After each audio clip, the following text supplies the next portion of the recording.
Hello, everybody.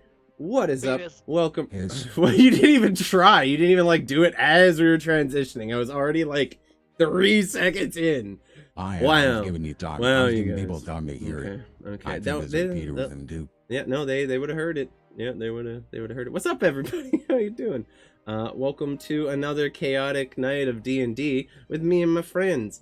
As usual, I'm joined by the usual peeps. Hell's Corp, you want to start us off? What do you got going on? Anything new? Anything you want to tell the peeps about? You've got pajamas. There are now Hell's Corp pajamas at the site that Chris is currently using as a banner. Go check that out. Cozy. I like And the socks. socks. Personally, I'm probably going to be ordering some Let's socks take a in the near let's future. take a look at. Let's get some calf in let's- there too. Use sex to sell the socks. Come on, no, show it off.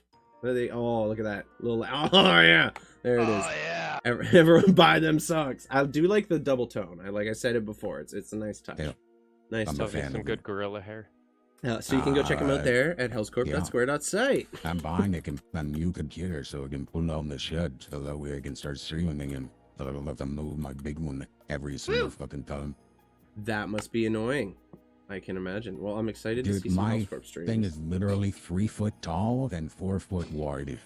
I can't fucking move Okay, that but shit you don't easily have to at all. brag about the size, man. Jeez, dude. Dude, I'm not bragging. I'm saying my case is too big to load out there, you motherfucker. Yeah, I wouldn't be doing that. Like, mine is half that size, and I'm like, I ain't fucking moving it unless I have to. What do you have, like water, air, methanol, and plutonium cooling? Yeah, something like that. No, I Pretty wanted advanced. something bigger because my old one would overheat real fast, and this one just gets better airflow. Fair enough. I accept that. Well, nothing really new on my end. We did the long Fable stream on Friday for 23 and a half hours. That was a fucking experience. So I slept like a combined total of 20 hours this weekend. It felt good. And I beat all 3 Fable games, and DLC included. It was a fucking rough day. But it was fun. We had a good time. Good times were had. I will not ever be doing that ever again. But fun was had. Other than that, we're continuing with our Skyrim run and our Star Wars days on, where is it? Oh, my D20 bucket came. I have to figure out the lighting situation to make it more, like, visible. We now have a D20 popcorn bucket. And it makes me fucking happy. Thank you, Aves. It finally arrived. This fucking Canadian postal system. Takes forever. So, other than that, nothing is new. Yeah, no, that's really it. We're working on some stuff for the YouTube. I'm finishing up some shit there. And then once that's all done, we will be rolling on that. We're kind of winding towards the end of this campaign sometime in the next like 20 sessions or so. So I'm going to be starting to prep the new one pretty quick here and start that ball rolling. We're going to have our usual crew here, plus maybe a couple new faces along the way. So that should be really exciting. Show the Mantuka painting. You can show the Mantuka painting if you want to. That would be sick.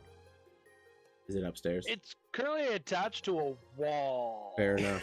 Fair enough. No, House can tour, do house house tour. Take a Show it picture. off, bitch. You want? Okay. Hey, this is MTV Cribs. We'd like to have a tour of your house. It's in the box still, but it's a D20 popcorn bucket from AMC Theaters. Fucking Oh, typed on it. It's so cool. I was gonna eat popcorn out of it, but it's too sexy to do that, so I'm not gonna do that. I'm just gonna steal that once I No. figure out where you live. Yeah. You're coming over here sometime in the near future, so. I know. That's how I'm gonna figure out where you live. Well, I'm gonna It's my hide big it, Peter. I'm gonna hide it, Can Peter. you guys? Can you at least stream the fight? Yeah. I'll There's not gonna be no fight. He's gonna hit me, and I'm going to die. It's going to be Gregory meets Mantuka in real life. There's no fight there. Ain't got a lot of fight left in me. You hit the floor. Yeah, Oh, no. basically. Thank you, Oh, Aves. no. I appreciate it. I can't wait to take it out of the box and do some cool stuff with it. For now, it's in the box because I don't trust Chowder around it, so I'm gonna let him acclimate to having something new in the space first, just to save it. In the meantime, there's nothing really new to talk about, so let's just get into things. A quick recap: we had a pretty eventful session last week. A lot of different things going on. We split the party, always super fun for the DM, Mantuka and Stanislav, taking some time together to camp out and enjoy the desert landscape. They wrestled, they got some practice and some fighting in, and then they went to sleep and were promptly robbed, after which they followed their suspected robber and arrived at what appeared to be a secret hideout, a den of thieves in the Incendus mountain range here along the cliffside. Deciding the best course of action was to rush in, weapons drawn, ready for combat. However, not being overly stealthy while doing so. We're heard by the occupants of the den and were invited in for a conversation, in which they sat down. The power flickered on my light. That was weird. I don't like that. That was spooky. Either way. I think mine just did too, actually. Yeah, okay. Interesting. This is fun. So if anything bad happens, are the D&D... Oh, the fucking D&D redeems aren't on. I suck! That was the issue. Okay, we'll fix that while I'm D doing and redeems. The D&D redeems, dude. The D&Deems. I was gonna say the D&Deems, dude. No. Get your head in the game. I'm Get your head sorry. in the game. It was a busy weekend, Gotta and get my brain is still not... Get your head. in Are the you game. guys gotta quoting get- High School Musical to me right now? Is that what's happening? My Better new name is Sharp. That's gonna be my character in the next I- It campaign. was Hey, one of us Sharp doing Pay. that, and it was only Chris, and that's all I have to say about that. And I'm just not gonna talk about I'm pretty sure I heard two voices there, but I'm pretty sure I Maybe- heard two. Pretty sure there were two voices in there. Okay, I'm turning on the fucking D&D redeems. I'm sorry, I suck at life. Is hydrate on at least? We can hydrate still. That's good, guys. Look at that. Woo, hydrating. Okay. I suck today. I am not on my game. I apologize. There we go. D&D redeems are on. Have fun with it.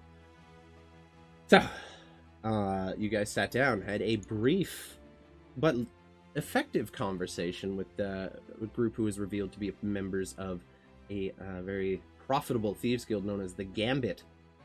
After a brief negotiation, we said there's some aliens with peaches. At a brief negotiation, more or less at crossbow point, you agreed that you would take a representative of their organization back to your hideout where they could set up shop, in a matter of speaking, do business with your new elven allies, and in many ways help your new cause. Agreement was struck, drinks were had, and the rest of the night was spent socializing over a little bit of brief tension about being robbed, though you did have your gear returned to you. Meanwhile, Mr. Maker and Gregory delved further into the city of Lysia, finding their way through the various districts, stopping for a little bit of light shopping, or making their way into the estate district where they made an appointment with the Druhilla family to meet them in the morning and discuss future business and potential deals under the guise of wanting to do business for another family of famous explorers and adventurers known as the Anders family. They made their way into the house the following morning, and a brief discussion was had on which there were some pleasantries and business discussion exchanged before the tone shifted a little bit more to that of rebellious nature.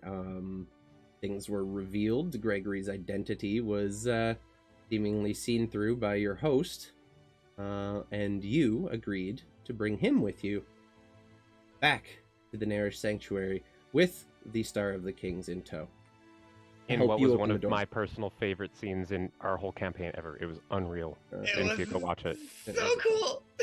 That will be up on YouTube probably tomorrow. I've been having some issues with my video editing programs. It's been a thing. So that's going to be a minute. You guys struck a deal agreeing that the elder of this family, a man seemingly in his mid-70s or so, by the name of Ilsar, an intrepid adventurer with a little bit more dexterity than perhaps his age would suggest. You all went to sleep, and the following morning, awaken with your new partner. We'll say, I believe Stanny and Matuka made your way back to camp with your new friend in tow, while as Gregory and Mr. Maker spent the night at the Druhilla estate. What was our buddy's name again? Didn't Raer. spend the night, by the way. Hmm? We stayed until night. Yeah, Yeah. you guys like. Oh yeah, you were Go leaving for in We the were cupboard. gonna leave Yep. at nighttime. Yep. Thank you for Under a reminding me. dock. Your companion was named Raers. Right, R-A-E-R-S. R-A-I-R. Right. R-A-E-R-S. You guys waited, spent some time around town, met the Druhilla family for a light tea, wherein you spent some more time with Ilsar, his wife, and his somewhat belligerent, snobbish son before the three of you with Ilsar, or the two of you with Ilsar in tow, made your way deep into the basements and towards what appeared to be a tunnel. And that's where we're going to be picking up now. We kind of just truncated all that. If there's anything you'd like to do before leaving, now is the time. Ilsar's kind of preparing. He's getting a pack ready. We'll be going down this way when it's time to leave. We can leave at your leisure. If there's anything else you'd like to do, you will not be returning for some time. You'd like what? That to blow up boxing. You want to blow up? You want to blow somebody up? Yeah, boxing. Why? He's been stealing my inventions. Stealing your invention? Oh, I don't know anything about that.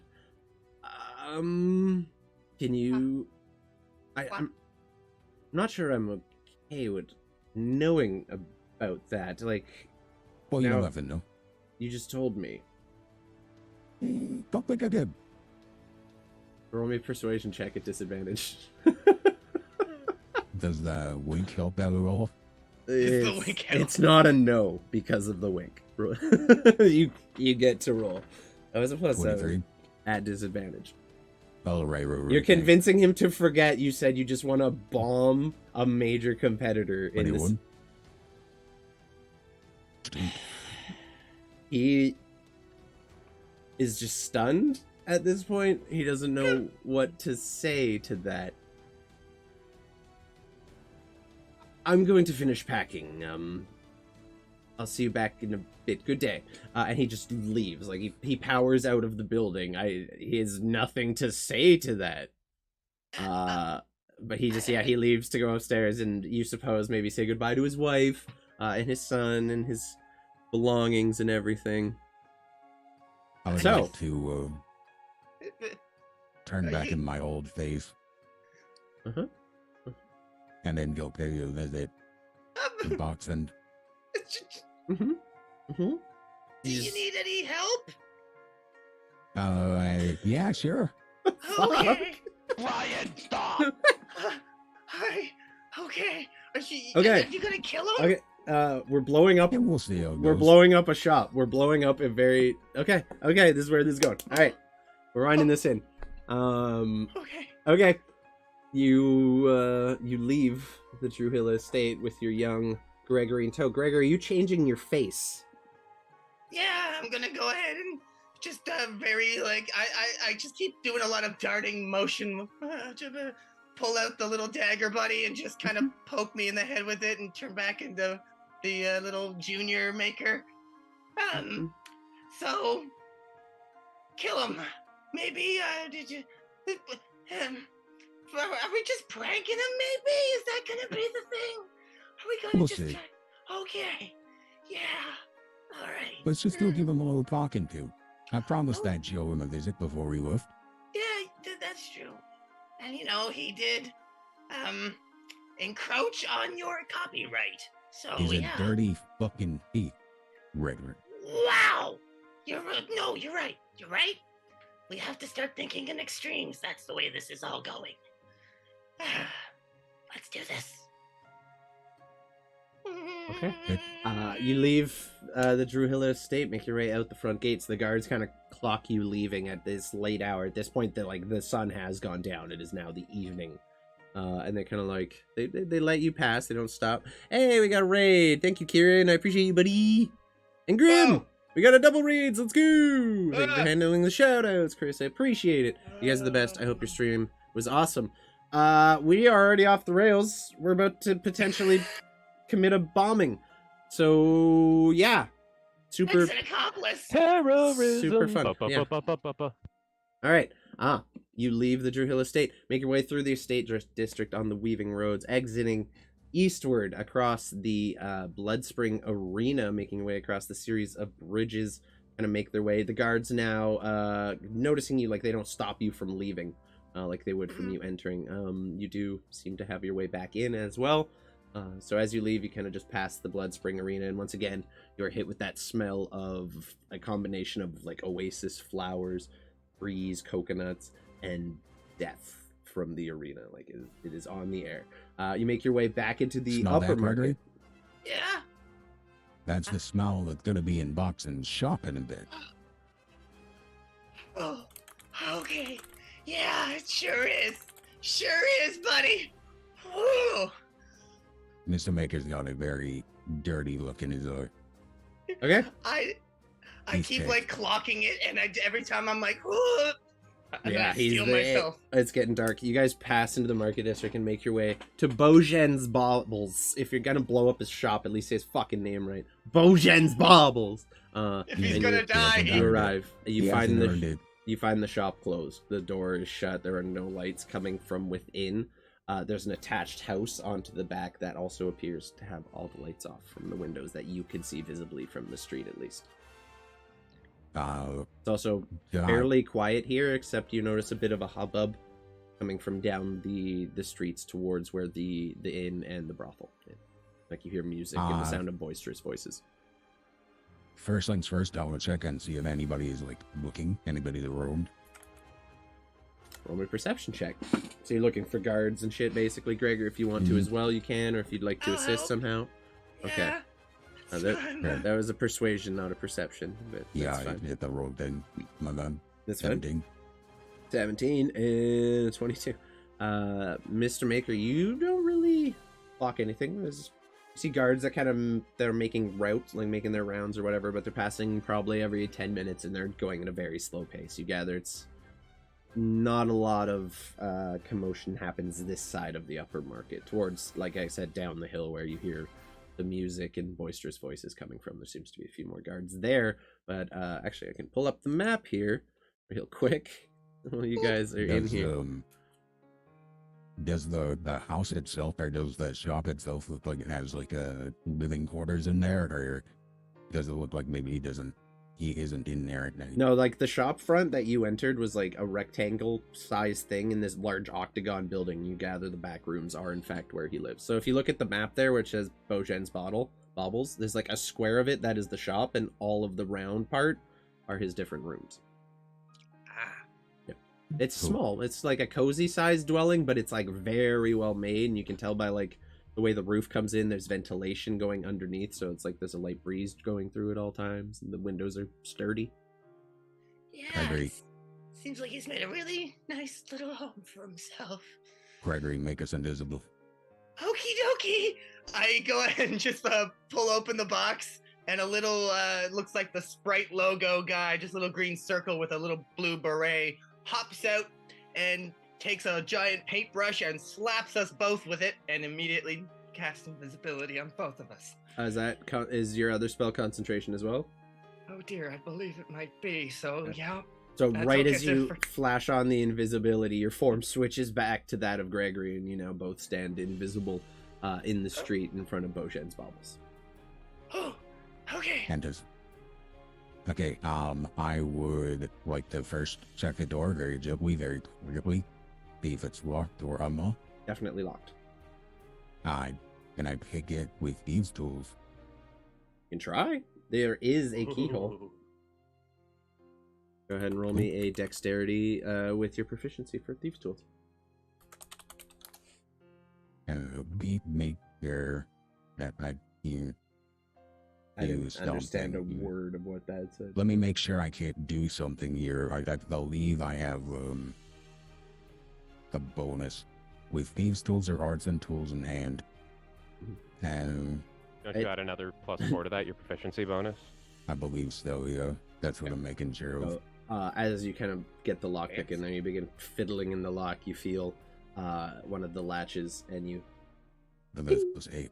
you pop it open, and you're like, okay, it works. And you go to open the door, and it opens ever so slightly. Are you pushing it open all the way, or are you just cracking it? I Basically, want to crack it and flip kind the of lock. peer through the window and see if I can see anybody. Roll me a perception check. It is completely dark on the inside.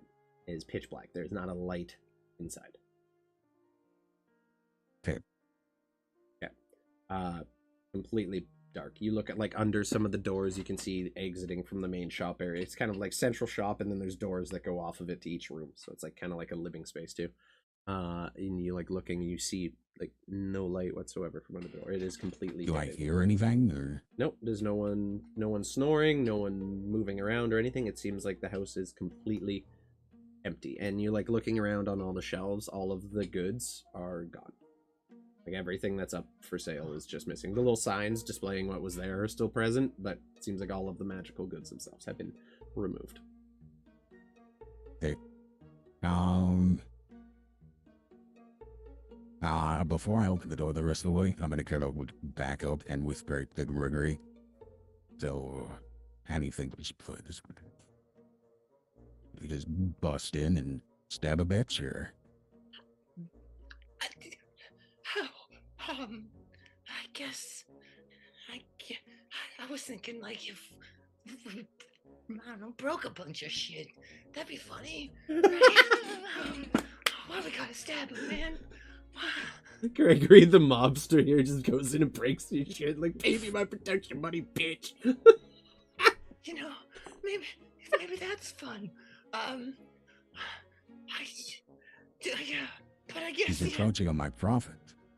That's true. That's true.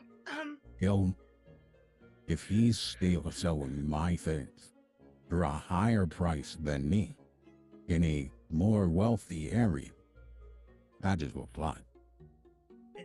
It's an irredeemable sin, yeah. Okay. Let's just see if we can find him, and then if we can't, then we just break a bunch of his shit. Yeah. Okay. Okay. You guys, are you going in? You're going into the place? Okay. Very quietly. Roll me stealth checks, both of you. That's a nat 20, but That is not 20. Okay. 28 total. Wow. Hey, you're at advantage because you're invisible, technically, both of you. You don't need to roll again. You got nat 20, but... Yeah, Gregory, you can roll twice to see if you get the nat 20 on that one, because you're invisible. Okay, good thing you rolled a 20 the first time. Together, the two of you, like you open the door, and Mr. Maker creaks open as you kind of make your way in. You step on like the wooden slats, the floor. Those two kind of creak under your feet, but as you feel one start to give, you shift your weight slightly and silence it, and you move into the place. It's abandoned. There's not a sound to be heard. okay, what about any of the other doors or anything around it? If you kind of like, are you gonna go open each one of them individually? What's the plan? I just want to see, is there light? You said there was a little bit of light coming from one of them? Yeah, no, you enter the room and there's 3 doors. There's nothing. It is just pitch black. Oh, okay. There's no light whatsoever. It appears that either whoever's home is completely asleep, or there is, in fact, nobody home. I'd like to kind of go up to each of the doors, like pop my ear to it and see if I can hear anything on the other side. Just one perception check then. Super. We'll just do one for all 3 doors to save us a little bit of time here. This is not where I saw things going. This is not what. Okay. Neither did Gregory. You kind of like put your ear to the door, listen. You kind of put your eye to the keyholes. Nothing. None of them are locked. You open like a couple, like slowly, and peer inside. Abandoned. You find like a little kitchen. Find it like a chamber pot room, and you find a single bedroom with a single, like, one-person sized bed with fairly nice looking sheets on it. Like, it's comfortable looking, but it's definitely for one sad lonely man. That's it. Empty. Okay, I would like to pull out a piece of paper, and a quill, and write your down quill on of it. easy writing, yes, so you Of will not easy get writing, cramps. Yes. Of course. We can't be having wrist Write cramps. a novel. Yep. And write a note, a very threatening note that basically says, So let's "You hear got the away this note. time." Let me hear the note. Okay, here's the gist of it. You got away this time. Don't ever let me catch you throwing my shit again, you miserable sack of shit. Signed, the marvelous Mr. Maker on the bottom. Okay. And I'm gonna leave that right on his pillow, next to a dagger, right all through his pillow. Okay. You leave that and begin making your way out of the doors. If you could see Gregory's face right now, Mr. Maker, you would just see a single terrified tear coming down his cheek. Yeah. And all he can think is, I'm never gonna fuck with this man. Yeah. You guys leave Bojan's baubles intact, having not murdered or smashed anything inside, and begin making your way back towards the Bloodspring Arena in the State District. Before we fully leave, is there Nah, you know, as I mean, there's like personal belonging chests and a couple goodies and stuff. There's no magical gear out, but like he does seem to have some personal shit kicking around. there's if you're any looking for money. that. Roll me an I'm looking investigation for check. money. Roll me an investigation check. Okay. Gregory, you can help if you want. What are you doing while all this is happening? Because like he's gonna take time to write this letter, not too long, but long enough. Cry. I like to think like I'm kind of reading over his shoulder for the first bit, and you just hear Gregory go, and he just steps back and he just kind of disassociates for 5-10 minutes while he writes it. Okay. Fuck. Yep. Mr. Maker. You begin like sifting through his shit. You go through his dresser, a chest at the foot of his bed. It's mostly just personal shit. Couple like, there's like a nice silver jug on one of his things with some water in it. And you're like, where would I hide money? And you lift up like the stuffed kind of fabric mattress or whatever, and you kind of lift that up, and you find a what appears to be a just a satchel, like a small bag full of gold coins. Looks like the same one he was wearing when he took when he was like exchanging money with you guys. I believe you Cool. exchanged business cards, if memory serves. Yeah, we didn't actually. Yeah, so it was the Buy one he anything, but- pulled the business card out of. So it is I familiar grab to it. you. Okay, you just run. Yeah, I just walk Okay. out. Gregory, around, while all and then that's I'll watch it. happening, go ahead. Yeah, go ahead. Gregory, while I- this is happening, he's like rummaging through the stuff, and you start hearing a bit of a commotion outside. What is going on? And you like kind of peep out the door, and you see Bojen making his way out of the Pearl of the Sands, adjusting his pants and cloak and robes, which are kind of half undone and disheveled. His like jacket isn't pulled on all the way, shirt's kind of hanging off awkwardly, and it's unbuttoned. And he's very frazzled. His hair's all in a mess. It looks like like you guys may have interrupted something. And in terms like what's your Arcana skill? Just like what's your bonus for that? +7. Okay, I'm gonna give you this because it's pretty hard for you to fail. You do know that there are magical alarms and things that can be Yeah. set on premises and whatnot, and it seems like perhaps you guys may have triggered one as he's just rushing now up the street. You have some time before he gets up there. He's still like stumbling over his pants when aren't completely done up.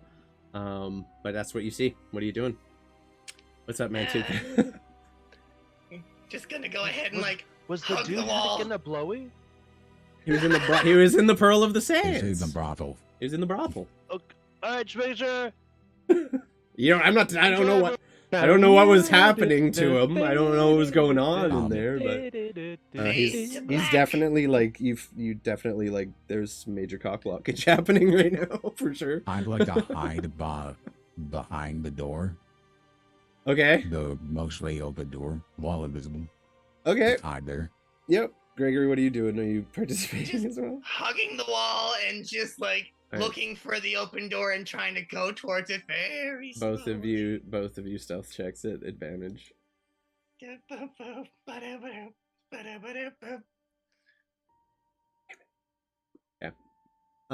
He doesn't see or pick up on the fact you guys are there. He doesn't pick up any movement or any sound from you guys shuffling awkwardly. He just walks into the room and like stands in the middle of his shop and starts looking around suspiciously. As soon as he walks to the door, I want to take half of my big double-bladed scimitar and grab a roll of throat. Okay, I'm gonna say athletics check at advantage because you're surprising him. Dios mío! I don't know That why was a nat 20. Yeah, he rolled a 3. So he walks in and he's so stunned. He sees all of his doors open. He looks into his room and kind of picks up on the fact there is like a knife stuck into his pillow and sees a piece of paper. He can't make out the note, but he definitely sees what you did. And he's like, what's it? And you just reach around and grab the fucking, put your blade right to his throat and pull him tight. And he just, I don't know what I've done, but I'm sorry. You thought you could steal from the marvelous Mr. Maker? Who stole, And get away with who stole anything? I've never stolen anything in my life, sir. Never. I think I wouldn't notice your little card trick? It was what card trick are you talking about? You know damn well how to press a little deeper into his throat.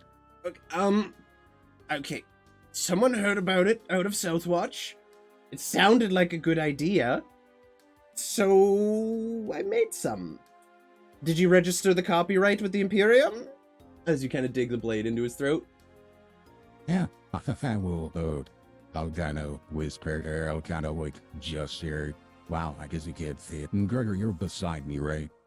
Yeah, or like beside and behind, yeah. Okay, I'm gonna kind of like tap you on the shoulder, okay, to get you like lower the invisibility.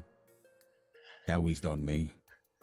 And it's just gonna be both of us. Just I get this drop at a 1.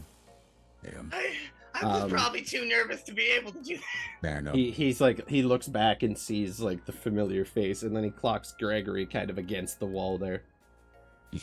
He immediately recognizes Gregory. Like there's an immediate look of recognition there. And then I will, as he looks back presumably towards the man with the knife on his throat, I will change my face back to Mr. Maker. That is And then disconcerting. What do you want? I don't like thieves. And I'm in. Okay, roll me an attack. Add advantage. He's a shopkeeper. This is just literally. Oh wow. Yeah, we're murdering. This is a natural 20. He dies. Yeah, there's no damage to be rolled. You rolled a nat 20. He's dead. So Gregory, you watch as Mr. Maker just leans. He's like, I don't like thieves, and just slits this man's throat in the middle of the room, and then just starts bleeding out onto the floor. Holy fuck! Gregory screams for a second and goes. And then just like on the floor, sputters out his last few breaths until his eyes finally close. You see the blood kind of like seeping through the cracks in the wooden planks in the floor. I will change my face back. Gesture to Gregory to set up his disguise again. Wipe whatever blood got off on my clothes, wipe it off as best I can. Okay. I take out the dagger and I stab it through my neck really hard, and I just turn into a very shoddily made version of Junior Maker. It's very like sloppy, barely there. Okay. Let's go. I'll grab my note and my dagger on the way out, and then head back. No need of it anymore. Nope, no, it's good. Yeah, you guys make your way out. At this point, now you see a pair of guards moving up the street on their patrol. And you guys have no choice but to walk past them unless you guys are gonna try to hide. So what are you doing? They're making their way up. They didn't hear anything. They don't suspect anything, but they're just on their round leading up the road heading northward. They're about 3 buildings down from you right now. You guys are invisible. You are transformed, I guess, technically. Yeah. Not invisible. They'll just walk back. Yeah. I'll close the door behind me before they get there, presumably. Okay. If I have enough time to do that, at least. We'll just close the door and leave the shop. They like look over at you as you're leaving. Look up to the shop and carry on their way. Not really any suspicious reason to like stop you. I'm gonna say roll me a performance check though. With advantage because you have the help of Gregory also being in disguise. 20, it doesn't fucking matter anyway. So you manage to keep your cool as you're making your way past. They kind of eye you down suspiciously and then look up at the shop. And you just like smile and act as naturally as humanly possible and just make your way past them. They stop for a second, kind of shrug amongst themselves and continue northward back up towards the drawbridge that leads to what you know to be the castle and the stronghold itself that the city was once founded over. Find your way back into the Druhilla estate and find Ilsar just waiting for you at the entrance to the tunnel he showed you earlier. Well, I didn't hear any explosions, so that's a good sign, I take it. Yeah, for sure. Much cleaner. Let's go. All right. What? He clocks Gregory pretty fucking quick.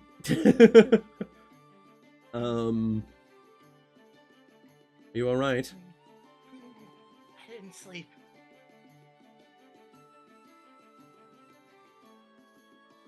It'll be all right, Gregory. We'll sleep when we get there. He shrugs. Yeah, Perhaps better if I don't know. we'll sleep later. Come with me. Where are your friends? Which way are they camped? It's west, right? Like Yeah. southwest a little bit. West in the cliffs, basically. Yeah. So he leads you down into this kind of like winding sandstone stairway that you can see is going deep below the earth here. And it makes its way kind of westerly. He grabs a torch off the wall, sparks it alight with like a snap of his fingers, basically, and then just walks forward with it. I had these built in case I ever needed to make a quick escape. They've proven useful in the past for, well, many things. You must swear to me you'll never tell anyone of its existence. We know that if we told anybody around here of its existence, anyways, we would most certainly be thrown either into that arena or just straight into the fucking water. So, I don't think you have too much to worry about. He continues for some times. Eventually, you leave the tunnel as you kind of like weave your way back up a sandstone staircase and find yourself coming out at basically in this like small cliffside in the in the ember step, like nestled between a couple sand dunes. This small cavern hole that's barely big enough for a full-size man to squeeze through. Like Mantuka could maybe fit in a pinch, but like that's about it. You guys crawl out and you find yourself on the cool evening sands of the Ember Step, now frigid and, you know, rather chilly in the cold desert air. Doesn't take you long. After about an hour of travel, you find your way back to the camp where you know Stanislav and Mantuka are camping.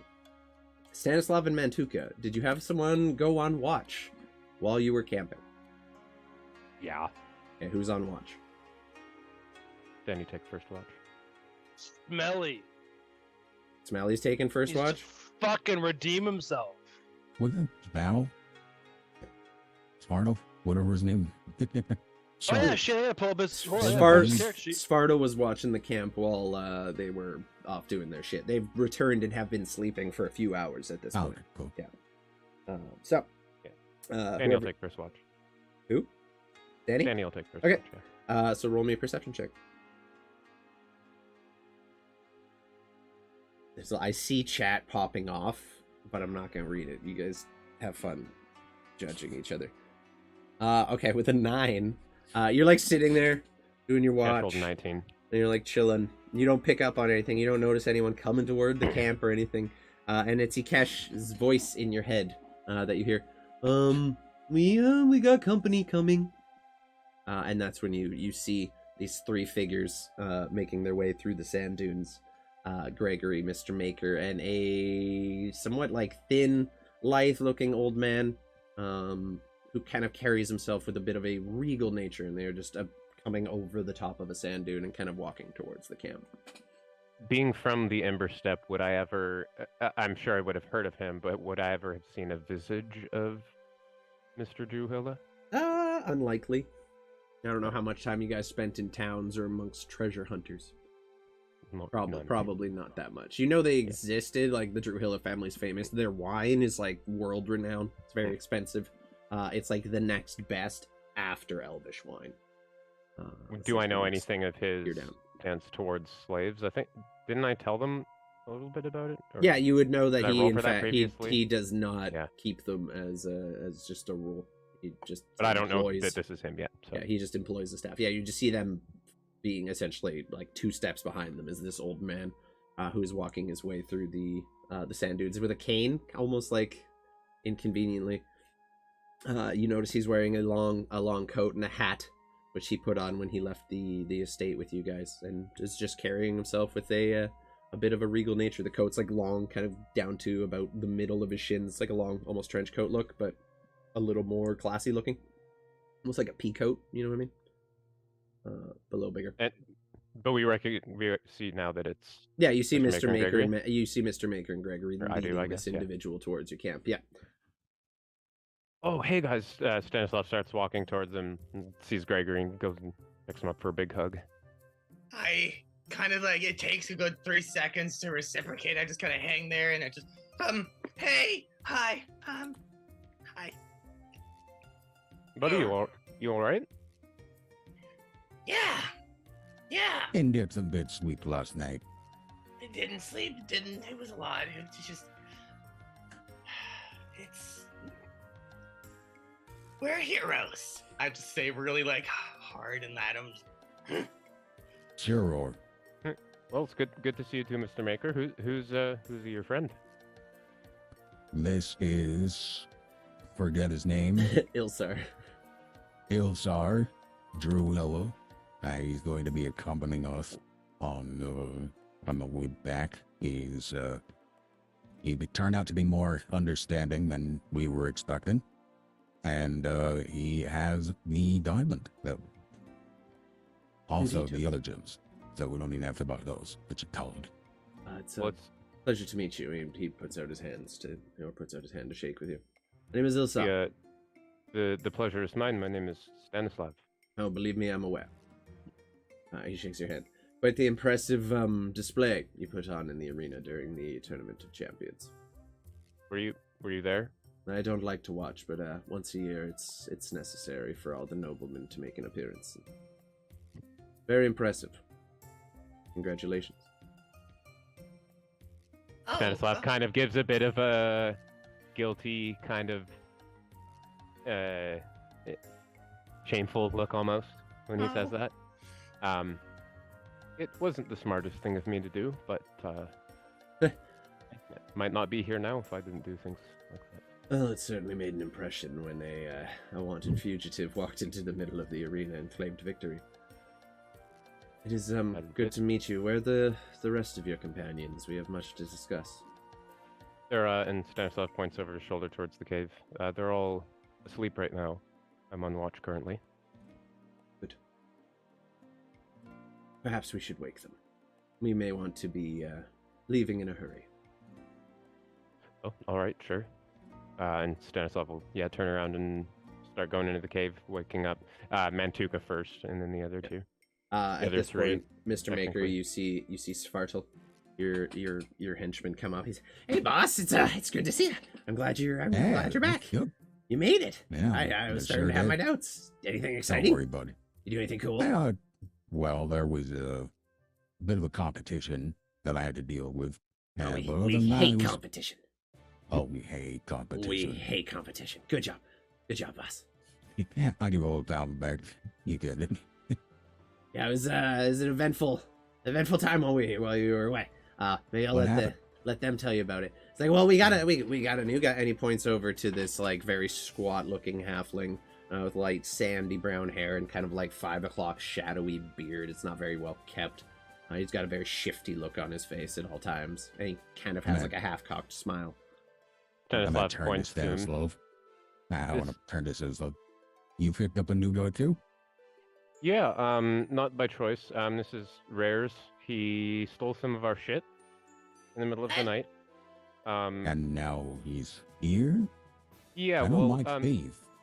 it's interesting actually. He Oh no! Oh no! Yeah, Now- Gregory, you hear Um, Mr. Maker say, "We don't like thieves" or whatever, and immediately it flashes back to that moment, like 2 hours ago. I have to pee. I just walk away. well, we tracked him down. He didn't exactly leave a stealthy trail. I thought I And did pretty good. All right. Your footprints were clearly in the sand. We followed you in a matter of minutes. All right. Well. Bitch, we done been new. All right. Then don't tell me about stealth. You were nothing but fucking not stealthy, that fucking thing. That's true. So we met up with. We found the cave where him and his crew supposedly were staying, and his brother had given them a little bit of a licking for taking our shit, and they gave it back. See some light. And Like we the made a one that deal. black eye. Yeah, you see some light. Yeah. It's been like healed up. Like some magic has been pumped into it, but it's like there's light bruising around the eye and a small split in the lip that's now healed and scabbed over. It was a lot worse. I believe it. Hey, your I golden assume friend you had fixed me up something to pretty do with good. that. Yeah, he's Mm. a stand-up chap, that one. Mm. And I'm sorry Stanislav just gives him. for what it's worth. I'm sorry I stole your stuff. Maybe next time be more careful with it. Stanislav glares at him. You have a point. I know. And you'll over and wake up. You Oh yeah, he Bonk, kind of bonk in the back of the carriage where he's just been in rest mode this whole thing. The head extends out and both arms and legs kind of pop out and like Welcome back. hydraulically. Hello, sir. Welcome back. It's good to see you again. Things were interesting while you were away. I've heard. I didn't do much. Good. Matt, Danny and I did put you in your I didn't assume you would. I tried. All right. Well, I believe Mr. Drew Hilly here said he had something to tell us, or we need to talk. We have a chat. Well, first off, I'm very grateful you've allowed me to join you and on your journey. It's been a while since I've had a chance to explore somewhere and crack open some old ruins. That being said, the place you're staying, is it safe? Oh, very. There with Is it secret? Even more so. Let's hope it remains so. I can tell you that many of the Undaran ruins did have enchantments on them, protecting them from prying magical eyes. question for you. Now, Yes. we were here a couple of nights ago, Mm-hmm. and we heard a bunch of soldiers pass it. Typically, they're seemingly going north. Yes. Do you have any idea where they were headed? And did you hear any rumors? My understanding is there's been a call. All the soldiers they're calling many regiments back to the city of Pillarstone to, we don't know why yet, but it seems like they're amassing their troops in a big way. The unit you heard, if it was a couple nights ago, was the contingent that left from Lysia. It was half of our town guard. The town now stands mostly unguarded, honestly. I think the concern is that you're all moving on Pillarstone. Whether or not I know that's true is, well, completely beyond me.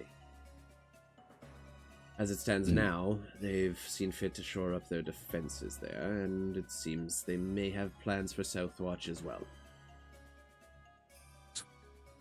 Good to know. Guess I won't be going home anytime soon.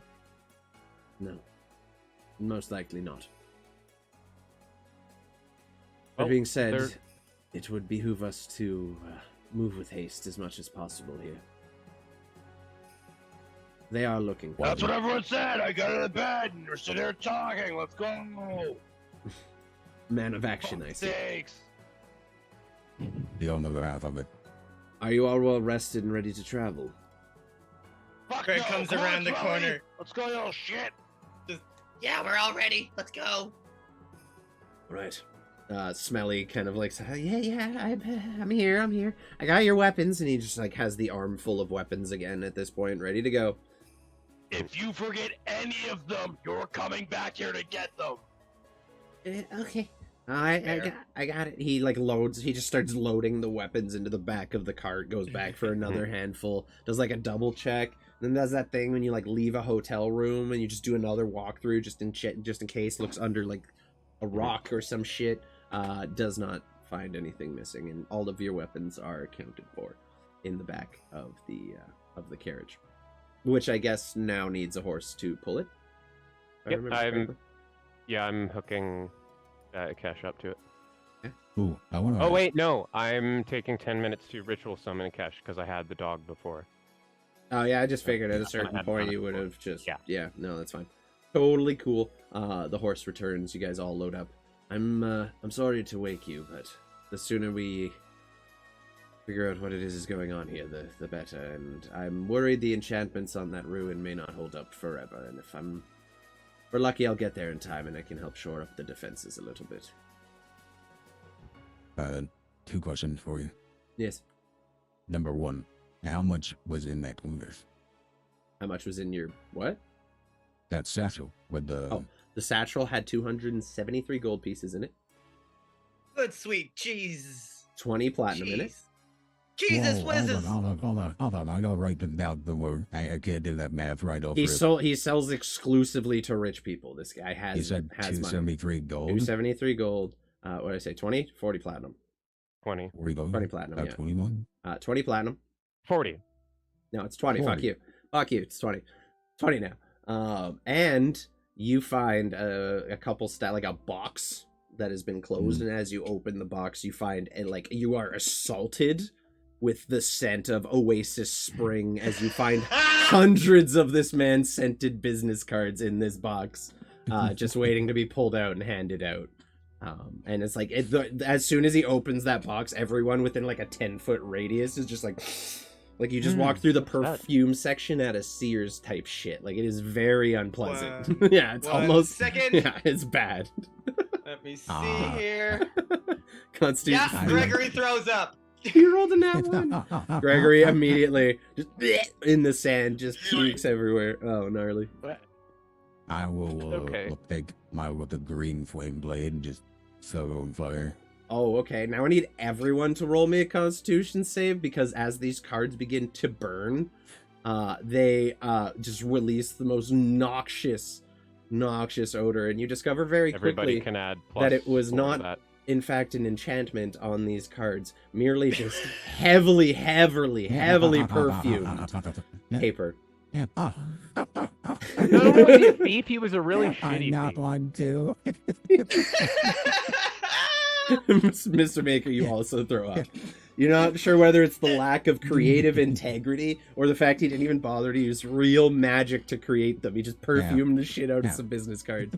You two throw up into the sand along with Gregory. So as you guys are all standing there, your senses just being assaulted. Gregory and Mr. Maker are like leaning against the cliffside, just bunch of puking burning into the sand. essential oils. I'm gonna run up to it and just cover it in sand. Yeah, okay. quickly put out the fire. But it simmers like incense for a while. Yeah, it's pretty bad. It's pretty rough. What's up, Insomnia? How's it going, buddy? Well, you clearly don't like these, and I'm gonna just take a minute to dig a decently deep hole with my hands and put them in there and really. Thank you. I don't know if you saw what they were, but there was a person that tried and failed. I'm guessing by the smell it was a very bad version of the thing that you do. Yeah. Can I have one of those real quick? I'll give it back. Sure. He just takes it and, oh, that's so much better. I know, right? You can't pass it around the group. It's 2 gold. I just take it and pass it along, not using it. Just, I'm good. So you guys pack up. I have one other thing. Yep.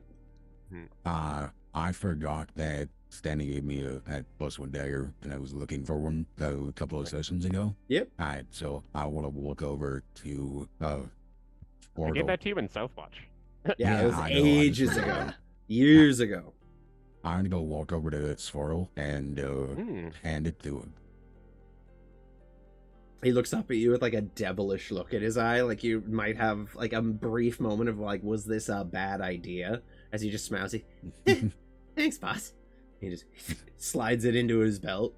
Anything for you, Chip? He just smiles up at you.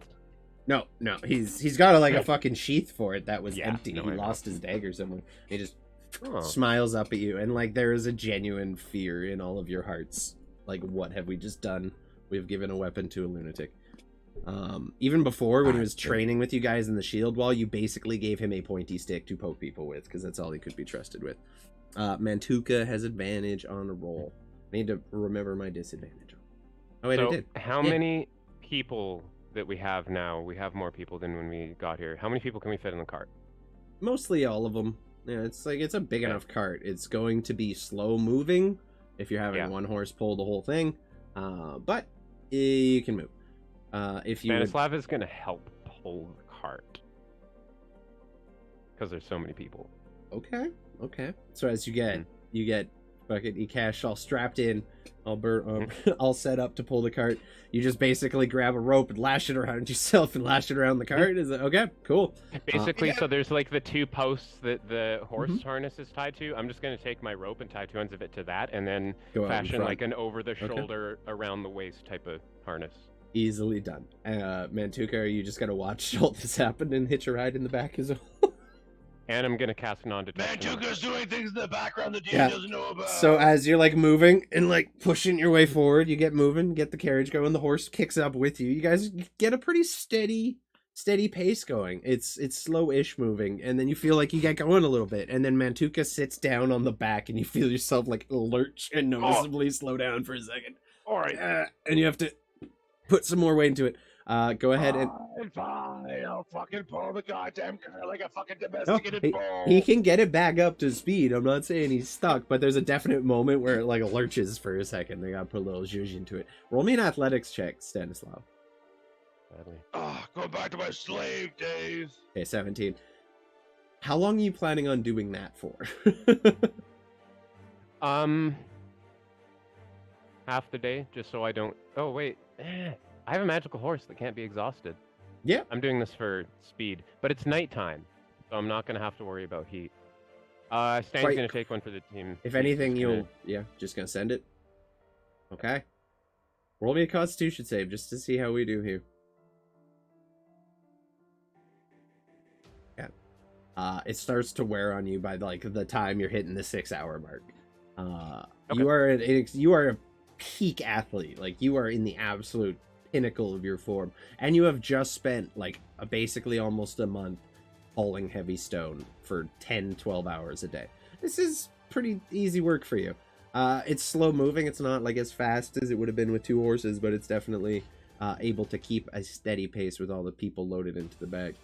You notice Ilsar is kind of sitting right in the driver's seat. Who's steering the thing, out of curiosity? Well, me and You me and- mentally with Akesh. Yeah, but who's sitting in the driver's seat? I'll do it. Okay. It Mr. was Maker. me. Do you shame me to the front to pull it? Stop wasn't complaining, shaming you. horse. I wasn't shaming you. I was just saying you're like a 300-pound minotaur. When you sit on the thing, it adds some weight. Like, You hate me sorry. more than I I have a do. strength modifier of +5. Sometimes I just want to feel like a princess. Pack it on. Pack it on. That's what the tiara's for. Why do you think I gave you the tiara? You are so, my Minotaur princess. You guys in the travel heart. through the night for about 4 hours and then start getting into the morning as you start to tire out around that 6-hour mark. The sun now is up in the sky. It's about 10 a.m., so it's not completely at its highest point. But it is That's about when I'll. starting to beat on you. And at that point, you throw the thing off. You hear your cash. She's like, oh, you all done?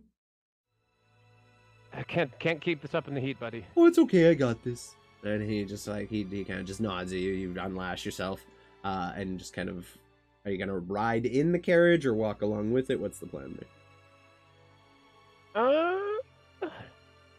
It's Get in pretty the covered cramped. carriage, then. Yeah. Okay. So you get in That the I've carriage. cast non-detection on. So Of course. yeah. Yeah. You guys get in and travel for another few hours. Ikesh is a pretty hardy horse. You travel all through the day at this point. No need for checks or anything. You guys are not carrying yourselves. Everybody here, pass me your canteens and water skins, and I'm gonna cast create food and water, but only water. Okay, you guys fill No, up I'll your do- water. Yeah, a little light You know, we snack, have never tons hurt of anybody. rations. Yeah, We have that's tons true. of rations. They're You worth always it. want to eat dried meat rations, to be fair. Sometimes It's fun. better than I guess, yeah, flavorless you guys nutrition paste. See, what I would do is like I would take the Yeah. flavorless nutrition paste and like sprinkle some beef jerky in it to give it some extra zhuzh. You know what I mean? Okay, yeah. Gotta sauce it up. That's, You need that's a good idea. You Oh, need to that's- learn how to cook on a budget. College, oatmeal, Is that beef you, jerky. Torm? Torm, I- yeah, you feel some inspiration. Mix the Cooking jerky. with Torm. Cooking with Torm. So I will do. Fuck it, I will do that. Yeah, As I we're love this. traveling. This is my favorite meal. And just You guys Mhm. tuck into some mildly flavorless paste, some fresh water, and some beef jerky on your travels. And around the time the evening is coming to a close, you guys pass, or like probably around mid-afternoon point, you would have passed where Hargo's Hills was. Hargo's Hill. The place you camped out on the night before and had your rather unfriendly encounter with some zombies. And you kind of see it in the distance. And what strikes you is you see a very familiar carriage with a very brightly colored covering on it. That of Hargo, seemingly returned to his space. He has a fresh crop of mercenaries as you're passing by, and has seemingly doubled his mercenary budget. Because there's a Yeah. lot more numbers there than there were before. It tracks. Yeah, I'd also like to be actively looking for like units. Alright, roll me a perception check. Oh yeah, smart. Do you guys maybe feel like that guy owes us a little something? Yes. Oh, is this what? This is the vengeance episode, I guess. Well, we protected this whole camp for him, Yes. and he ran away like a little scaredy cat. True. and now he's back. Do you want to see what happens if we just like come We walk, didn't go get through? even any gold from all that. Let's make him carry the cart. Better idea, Mandugo. Let's make the cart drag him. Oh, I just want to have a. I just want to go talk to him. Probably still involves me dragging this fucking cart, okay? we're not gonna kill him, are we? What? No. We'll see. We'll see how it goes. What? Okay, Okay, so you're stopping at Hargo's Hill? go talk to him. Okay. That's what we're doing. So you guys gonna pull up? What's the plan? Like, fill me in. What are you doing? Just Yeah, go more like- pass through. Okay, so as you like see it, you begin Look, approaching. guys. You begin like pulling your carriage up, and you see probably, I'd say loosely, 16 to 20 guards, all clad in the Black Fang triumvirate armor, and very like you see their banners hanging around the camp. They have definitely front-loaded the mercenary force. You kind of pull the carriage up. You see a number of them immediately just kind of like step out and form a line of about 6, 3 on either side, looking at the 3 of you. What's your business? We're not allowing I need a visitors. solid 1.5 minutes of stretching before it's go time. Relax, Mantuka. I'd like to have a little chat with Hargo. We're the reason that he still has this place after that little undead incursion. Hey, boss, you hearing this? And you see coming from up top a familiar individual, the same the man you fought with during the attack, who held the line and lost 2 of his men in the process of it. You guys had allies that whole fight. You did not hold this hill alone, not even close. And you see him. I didn't do jack shit. Oh, you're back. Thought I told you not to return. Is this Hargo or is this the mercenary? This dude? is the mercenary that you fought Oh. alongside of, who looked you dead in the face and said, if you return, I am going to arrest you. Eh, that's fine. Where's Hargo? Was I unclear? Did I, No, I- you were. did you I were clear, though. stutter when I explained to you the agreement? You got to stay That's here why the we're rest still of the over night. here. I suggest you leave. I don't want to Are take we- this fight. are we going to I sit here? whisper underneath his. Am I to sit here and pretend that we didn't see you rob our employer before you left last time? He looks at Gregory, who is still wearing the clothes that you stole from this man. he looks at Gregory. He's like, nice jacket. I just like take it all off and Elaborate just like just stuffing it in the box. Let's just leave, boys. What are we really gonna gain from this except for fucking spending more time? It's just Yeah. All right. Sorry to bother you. I thought so. Bogus does thirst for blood, though. Thank I'll the get you gods. blood, big guy. It's the fact Gregory didn't even change out of the dude's outfit, okay? Like, it's literally killing me It's right just now. it's hanging out of the box right now, just halfway out. I love you guys so much. I really do. I completely forgot about that part. I was like, oh yeah, he said you all wanted fugitives, but that you got one thing. Yeah, he literally was Yeah. like, you get this totally one. forgot about Yeah, that, you too. get this I one. forgot about that part. I was He- like, he yeah, let's go didn't- get our money. He didn't. Can I? Stanislav just stops. Can I convince you to forget that we came back? Possibly. If you leave right now, Okay. don't make any more problems for me. Okay. Stanislav just turns around and gets back in the cart. Safe travels. And you turn the cart and just start beelining away from fucking Hargo's Hill. Stop the cart! Start the cart! Jesus Christ. Both Stanislav and Chris's memory forgot that part. I figured, so I'm like, I'm not just going to attack him, but maybe we give him a polite reminder. It was a Yeah. stressful night. We had a bunch of I zombie guns remembered on it. us. No, I remembered it as soon as you guys said what to go there, and then I'm like, "Whoa." Well, I am. That made me This'll happy. be funny. That was this close to disaster. But you guys continue traveling through the night. Do you just let Ikash take you like endlessly because he doesn't get tired? What's the plan there? Because we can truncate the shit out of this travel time if that's the case. Like if he doesn't get exhausted. We probably should. We'll take a bit of a roundabout route getting back to our path so that if they're following us, they're just like, where the fuck are they going? And they fuck off. So. Yeah, okay. Or if they're just at least watching where we're going, they get the wrong idea. What's up? Also, I will say it to the members of the carriage. Make sure we're not being followed or we will even see out there. Roll me a perception check if you want to watch for that. So whoever's going to keep watch while you guys are traveling. So for the sake of brevity, And then, while this Guidance is for whoever's perceiving. totally fair. not me. Somebody else wants to do this. That's why I said it to the cart and didn't do it myself. Mantuka. So Oh, wow. Mantuka's kind of sitting in the back with his like iron hooves just dangling out the back of the carriage, same way he's been sitting this entire time. And is just watching the desert. And you do watch as like a pair of the mercenaries from the camp, kind of like two individuals holding crossbows, follow you, get to the top of the next sand dune, and basically just watch you guys make your way into the desert. And they don't seem to follow any further than that. While you are traveling and just generally perceiving stuff, you do see like some nighttime desert critters that kind of make their way across. At one point you hear the kind of yipping and barking of some hyenas as they're making their way over some sand dunes. You see them kind of disappear over a dune and then hear like the sound of something being, for lack of a better term, eaten. They definitely seems like they were hunting actively, and you guys just continue weaving your way along the Incendus mountain range until... You said it's like a... How about that? Go ahead. No, go for it. I was just going to say, you said it's like an 8-day trip, right? It was a long bunch of traveling from there, yeah, total. Yep. I think it was it 4 days? It was 8 days there and 8 days back, I believe. Or 4. I think it was 4 there, 4 back, right? I don't remember. I thought it was 8 total. We're going to say it's... to get there. Yeah, we're going to say it's 8 days total. For like each direction. So 16, yeah. 2 weeks, basically. I'm going to bring Sparrow up to the front because I'm not actually steering and he's going to hold the reins. Yeah, playing up appearances. Yeah. Yeah. And I'm going to start trying to show him how to make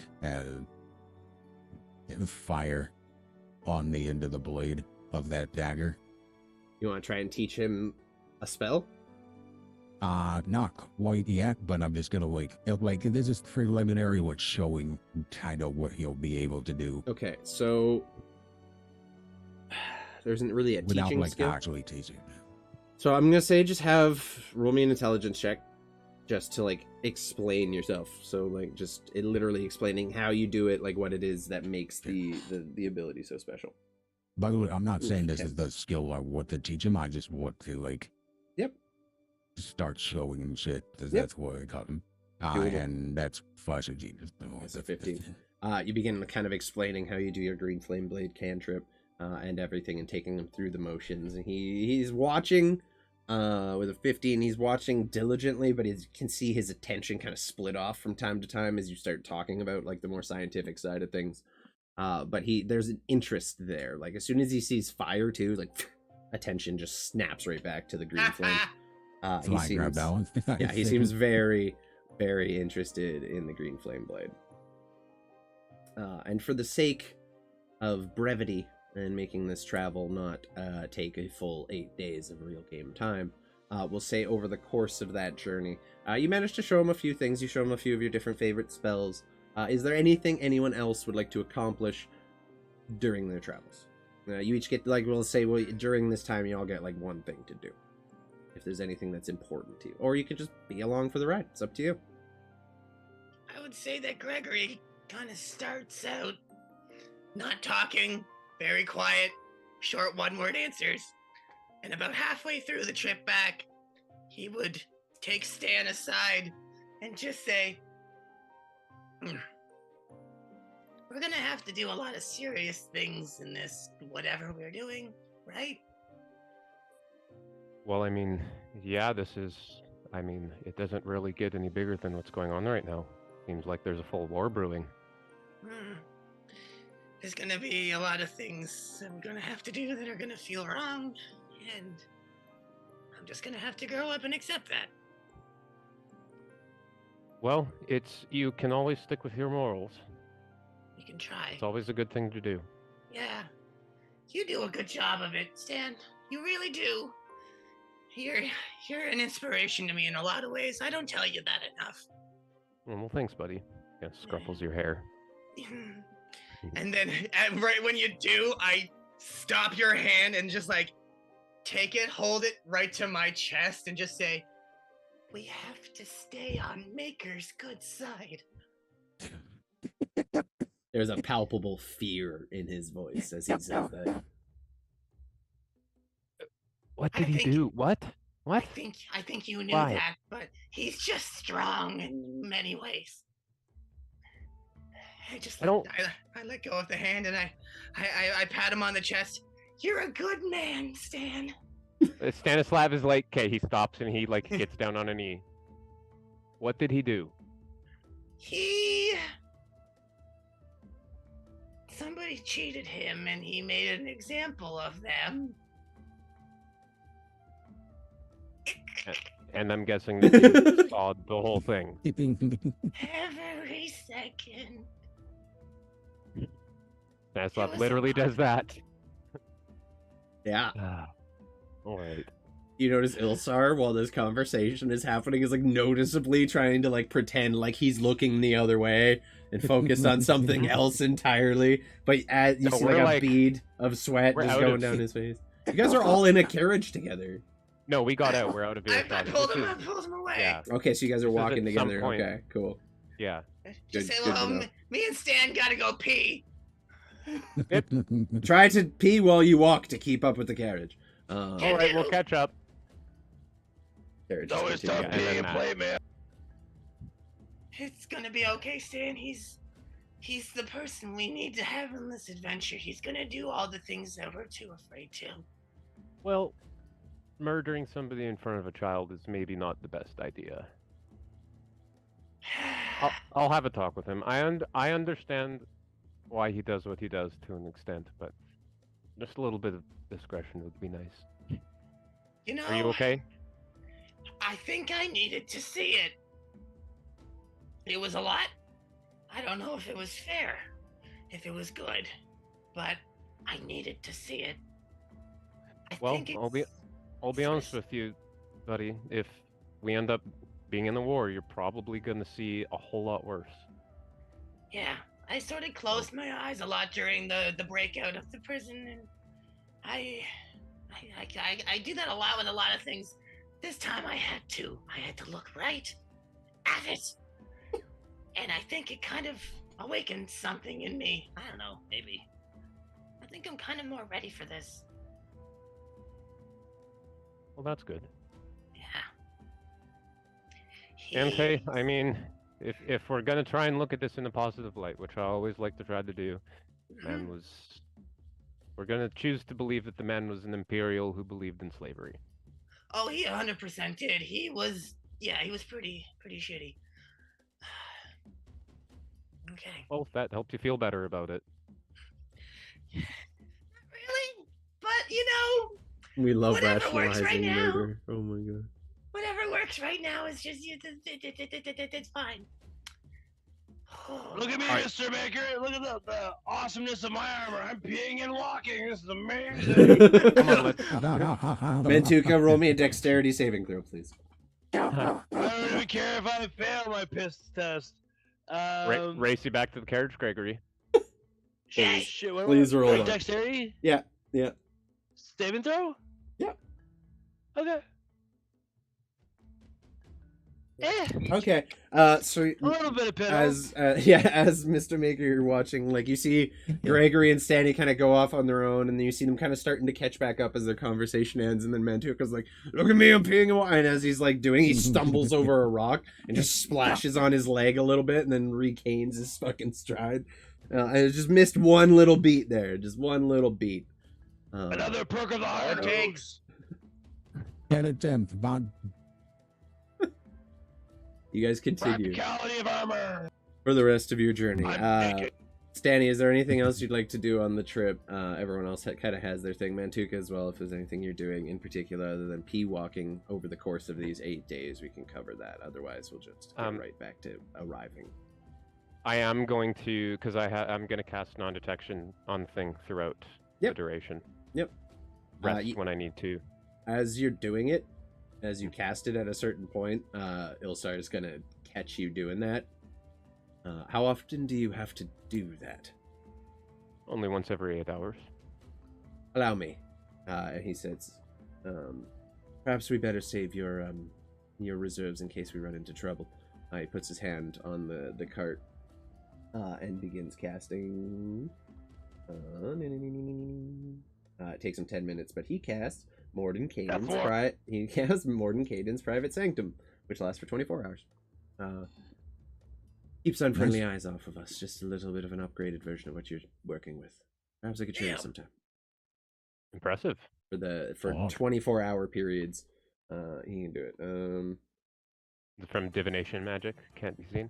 Enchant, basically, among other things. So yeah, you guys are the jacked up version of my spell. Yep, 100% jacked up. Yeah. 24 hours. Okay, cool. I have another disadvantage. Damn it! I already used one disadvantage. Stanislav is pleasantly. He has a little bit of a surprised look on his face, but also very impressed. You don't live to be my age while raiding ancient temples without having a trick or two up your sleeve. And he just keeps that spell up the entire time. Anytime it drops, he just recasts it. And over the course of those 8 days, you guys kind of spend some time traveling together. Eventually arriving, after cutting your way through the Incendus Mountains, you do reach a point where your carriage is no longer able to continue. As you kind of weave your way up to the lower part or the southern part of the Incendus Mountains, you see the thin goat paths and everything you've been making your way around this whole time. And come to the realization you're going to have to leave your cart behind. Stanislav has had a plan for this. Gonna unsummon Akesh and resummon Isafu. Okay. You return your mountain goat to its usual form, yep. Or you turn your horse to its mountain goat form, yes. Yep. And then we'll take as much of the gear as we have as possible, and I'm gonna kind of sling it with a rope over Isafu's back. Easily done. You guys can. And then we'll just carry the rest. Okay. You guys continue through the Incendus Mountains, kind of weaving along these old goat and smuggler paths, depending on which one you happen to be walking on at the time. Quickly make your way across the road. Go ahead. Can we find somewhere to stash the cart? It might be useful in the future. Sure, if you want, roll me a survival check. Find like a cave or something. Yeah, 100%. If you want to do that, in survival. Can I help him? Sure. Yeah, I'll bring that up and I'll guidance you. Ooh, up. Come on. The heck? There we go. Okay, and all right, 15. 15. Okay, easily done. You managed to find a small cavern kind of along the southern portion of the mountain range that's like partially covered by sand. But after it takes you about 30 minutes to just kind of like digging out some of it, you can park the carriage inside the cavern and gather in a few days as the winds kind of blow the sands over the entrance. It'll be mostly concealed until you need to come back, as far as you can tell. Perfect. At least, at which point you guys make your way into the mountains and eventually grab rocks and use them as wheel chalks. Yeah, eventually return to the eastern coast of the Magus Imperium and look out once again over the sparkling waters of the Bay of Sorrows. Kind of weave your way along this very thin coastline path that's like wet with algae from when the tide comes in, kind of just along this cliff face, eventually finding your way into the cavern entrance and back into the Nerisch Sanctuary. Now bustling with a little more life than when you left it a week and a couple days ago. It appears like there's a new contingent of elven soldiers have come in. As you kind of enter the cavern, you see guards posted on the cliffs looking up that the stairs lead up to before finding their way into the entrance of the sanctuary.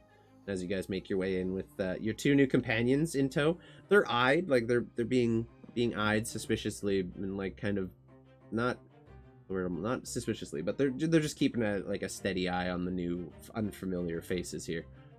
Until you eventually make your way back into the main area of the sanctuary, and you find Linax discussing with a pair. You find Linax discussing with a pair of individuals, both elven in nature. The generals and admirals that you had met previously, when here, and he sees you approaching. He says, "Ah, we've returned. It's been a while. I'm glad you made it back in one piece with friends. I see, Ilsa. It's Indeed. good to see you again, my friend." And you see the old man kind of shuffle through. "And you. It's been some time." He reaches out, and they kind of like give themselves just a quick slap on the back and a brief hug. And that Know each other. of course. And He knows that everybody. is where we will take our break this evening. Because I gotta pee. So we will be back. Just button it. Health Corp, jeez. I just put the side joke. How do we suggest this time? I have to piss so fucking Oh, it's bad. It's bad. I will never, like, 1 hour 30 is the max. So, we'll be back in about 10 minutes, everyone. Don't go anywhere, and we will continue with our tomb delving when we return. We'll see y'all in just This a has bit. been stressful. And we're back. What's up, everybody? I hope everyone had a good little break there. Got some drinks, had a pee, did the whole thing. We are returning to the Nerisch. What is it? Oh, we got fucking better. Oh. Oh damn. Where's the DM tax? On 2-bite brownies, baby. You know what? I'm sorry. I call One to bullshit. you. I call bullshit. Those have never been a 2-bite brownie in my life. You put that whole son bitch in your mouth in one go. Okay, you don't wuss out. Preach. All right. Preach. We take it all, or we take No, I none. just ate like 8. I can't eat anymore right now. I was gonna prove to you that they are indeed That's 2 bites. 16 bites. No, it's 1 bite. That's Oh. 16 bites. In, chew it, swallow. Done. That's it. Remember when you were a kid, you would squish it up in like the shape of a turd and then eat it and pretend you're eating a turd and No, you'd laugh. no, I never did that. No, What the? no, Yeah. no, that's not a So normal Ryan, thing. Would you Ryan like a and Chris, demonstration? Ryan and Chris have No. done. We know this now. We know this now. We know Would you the like two to of see me you eat a 2-bite brownie collectively turd? that collectively eat turds. Good to know. Amazing. Oh, what an unhinged fucking day today has been. Wow. What the fuck is right? Okay, let's bring it back. 2-bite Fucking brown mention- something. Oh my god, I'm done. I want to quit. The campaig's over. Congratulations, You right, turdy. Ropesh is resurrected. You're all dead. Congratulations, campaign over. Bye. So Let's all go to Chili's. you guys, finally having returned to the Nerisch Sanctuary after 16-ish long days of travel, planning, and gathering a couple of new companions along the way, are finally home. Together, the group of you make your way back into the sanctuary, kind of into that main central area where you find Linax talking, like I said, with a pair of elven individuals, the two you had met previously, whose names somewhere written down in the notes. Not like we ever introduce ourselves to our characters anyway. And it seems like him and Ilsar, Linax and Ilsar, seem to have some kind of previous familiarity going on as they kind of like shake hands happily and give each other like a half handshake, half kind of like a one-arm hug. Fair enough. He kind of looks over. It's good to see you, my friend. It's been far too long. How have you been? Linax kind of looks over. Well, like twists the metal arm. You kind of hear like, and as it creaks a little bit. Have been better. You can see that. He kind of like just holds his hand for a second, continues the handshake. So tell me, where is this door that you want me to open? And there's like there's palpable excitement on Ilsar's face at this point. Is it like midday currently? Did we get back in the middle of the day? Hey, you late, guys, early? with all of the traveling, having like a horse pulling you and all that, you probably, at the point through the mountains, it would be around probably 2 in the afternoon. Give or I'd take. have to get a little roasting. Yeah, during I'll the, have to we'll get say a you long guys rest. got long rests during your travels at some point, either like sleeping in the back of the carriage or camping along the way. No problem. Would you, Who, can the rest of you take our friend here to where it is? I'm going to go find Ilsevere and bring him down as well. Okay, yeah, sure. Let's Just in let's case. go. More the merrier. No, good idea. I haven't seen your Linax looks. I've not seen your brother in a couple days, but maybe check downstairs. Oh. He was doing some Alright. traveling as well. There were some individuals who were on their way here and got waylaid. He went out to help them. I'm not sure if he's returned yet. Worth checking. All right. He's not alone. Him and a number of others. They were going to help. All right. Maybe I'll check on him afterwards. All right. Let's go. Worth checking in. Who's your friend And Linax kind of looks to the little halflings. Hi, nice to meet you. Oh yes, Raers. this is Rares. Rares, he- you got it. Long story short, while we were camped out, he stole some of our stuff. We had a fortuitous meeting with the rest of his group, and now we're friends. He looks at Rares and looks back at you. So we've fallen in with the gambit then, have we? Or like they've fallen in with us. They've been more helpful than we could ever begin to express so far. I can only imagine what we can do when we're actually allied. Come with me. I'll show you somewhere you can set up shop and perhaps, be comfortable. I trust you all can handle the door situation on your own. Seems like you have plenty of help already. I think so. Good. Yeah. Linax kind of heads downstairs. Good luck. Be careful. And you touch something, don't die. Right. Smiles. Can't promise I won't come out of there with a curse. Based on your history, I wouldn't be surprised. And they continue their way downstairs. They kind of start chatting amongst each other. He gives him like a pat on the back, and you can tell he's like welcoming him to the fold, more or less. There's an acceptance there. Like, it seems they've already kind of been working in tandem, as like the Gambit's an underground criminal organization. The Resistance has been an underground criminal organization, so there's some light crossover there. But they head down to the lowest level. And you see them enter the building, like right next to the hallway that leads to your abode, and kind of into the small, kind of square-like house that's carved out of the stone down there. And then the group our of little you, rooms. the group of you Oh. with Ilsar in tow, make your way down the big stone staircase here. Let me change up the map for you guys here. This is exciting. Need some water. We got. Where is... I have so many maps, it's hard to fucking... Okay, there we go. It's time to go see Star Lady. I wouldn't recommend referring to her as Star Lady. No, that was Linax. I wouldn't recommend referring to her as Star Lady. Close enough. Star Yep. Speaker. Former Star. I'm gonna call her Ma'am. That might be for the best. Yeah. The old man kind of approaches the stairs and just like looks down into this massive sandstone carving that has gone down into the stone. He sees, immediately clocks the parts of it that are like dwarven in making, and some of the construction there. You hear him just kind of muttering to himself. He's very odd. What is? The dwarves. We found some things that we thought were odd at the sites where we found the gem, and hadn't realized their partnership had run so deep. He's kind of just like looking at some of the construction. It's interesting. This whole place is a mix between their architecture. It is. Shall we? And you can tell now he's thinking. Like you see the gears just beginning to churn. He makes his way down to the door where you see the effigy of the Star Speaker. This massively tall, elvish-looking woman with these kind of constellation traces around her. And he looks and immediately picks out the slots for things. He goes into his little fanny pack of holding and pulls out the 3 gems that he needs, just the basic ones. Here we go. Would you like to do the honors? And he looks to the group of you with the 3 stones in his hand. Yeah. Oh. Yeah. Okay. I'll grab the blue one. You grab the blue one. Get up. Okay. Get up on my shoulders, Gregory. You're going to do the star. Oh. Okay. The door's just like 20 feet high, even on your shoulders. That's going to be challenging.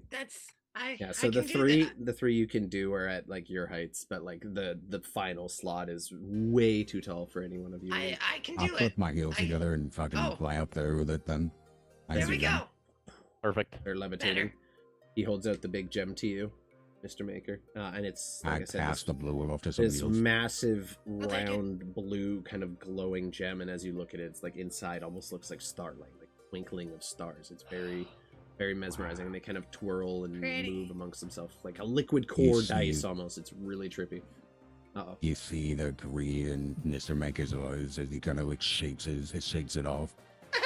As you, Dollar signs in the eyes. he like slowly pulls his hand away from you, still holding it, and looks to the. Are you sure I should give it to him? He's fine. Don't worry, he won't take it. He If he always does does all- what He reaches it I out mail- to you, he always does what I needs to be dig it. done. gives one of the gems to each of you. Hmm. So Stanny gets one, Mantuka, if you want one, feel free as well. And Gregory hands you one. So you're all holding basically what is like about the size of a the big marbles. I think there's little Yeah. marbles and then there's the bigger ones, about that size. You have a ruby, a sapphire, and a emerald. That's it. And you all walk up to All each right. of the slots as Mr. Mako We do those 3 first. kind of flies up. Yep. I'll As- wait for the other thing to go. As you approach, you put the thing, reach forward, and put the gem into the door. And as you do, they kind of just sink into the slots and hold their position there. You see the connections grow and this kind of like luminescent pattern begin to form and complete itself as the constellations you had seen before that were previously incomplete finish themselves. Each one representing one of the major elements, or 3 of the major elements. Stone, as you can tell, is already very well represented in everything else here. Yep. And Mr. Make you fly up to the top. And now, as you even approach the slot where this gem is meant to be slotted into, it begins to pulse and glow, and even more so than before. I insert it. Here you do. I You reach- push it in. You reach your hand out and slot bump the it. gem into it. As you do it, and just begins turning in the wall itself. And as it does, you hear, and you see stone begin to fall out of the top where the door is meeting the upper part of the wall, and the door just slowly begins to descend, slower and slower, into the ground. Mr. Maker, you hovering where you are would have the first sight of this. The first thing you pick up, you are blasted with the smell of old seawater. I guess there's definitely like the smell of ocean in here that has been confined to a space. It is mildewy, it is damp, and it is dark. There is not a light within the place, and the door continues on the way down. The rest of you are hit in the face with this smell of just old fish and like shelf, like just tidal waste, basically, that is washed in here. It has been a completely sealed chamber. You cast daylight. I'm gonna cast Daylight. So Stanislav does kind of a yoga avatar maneuver type of thing, and this giant ball of light appears on. Does it have to be on a point? a Spreads out point, from a point you yes. choose within range. I am going to cast it on You have- my axe. You have dark vision, right? I have dark vision, yes. Okay, so as the door comes down, you would see. I will reveal to you what you all see. I'm doing this for everyone else. Yep. No, I mean, like, Only one you, with dark the vision. place is big enough, you will not be able to see the other end. So you, from the entrance of the cave, would see 2 torches that are not lit. The massive edifice of what appears to be a statue. The details very hard to make out with your dark vision, just kind of grays and blacks, but appears to be some kind of warrior pose looking thing. And then you Okay. cast daylight. Where do you want to cast it on? I'm going to hold my axe up like a torch and cast Okay. it on my axe. Okay. So you guys are basically in a semi-dark tunnel as Stanislav just raises his axe and everything is flooded with light. You're almost blinded for a second. You have to kind of close your eyes and focus. And he As, closes his eyes as he Kind of does it. stumble in the air. as this room comes into focus and is just illuminated. None of you have entered the room yet. You're just standing on the outside holding the axe up, kind of like just making this entire room appear. You see before you a massive kind of, for lack of a better word, donut-shaped hole in the ground, like the reverse. There's like a massive circular hole that goes down into what appears to be some kind of pit. Then you gather that's where you're smelling a lot of the ocean tidal wash from.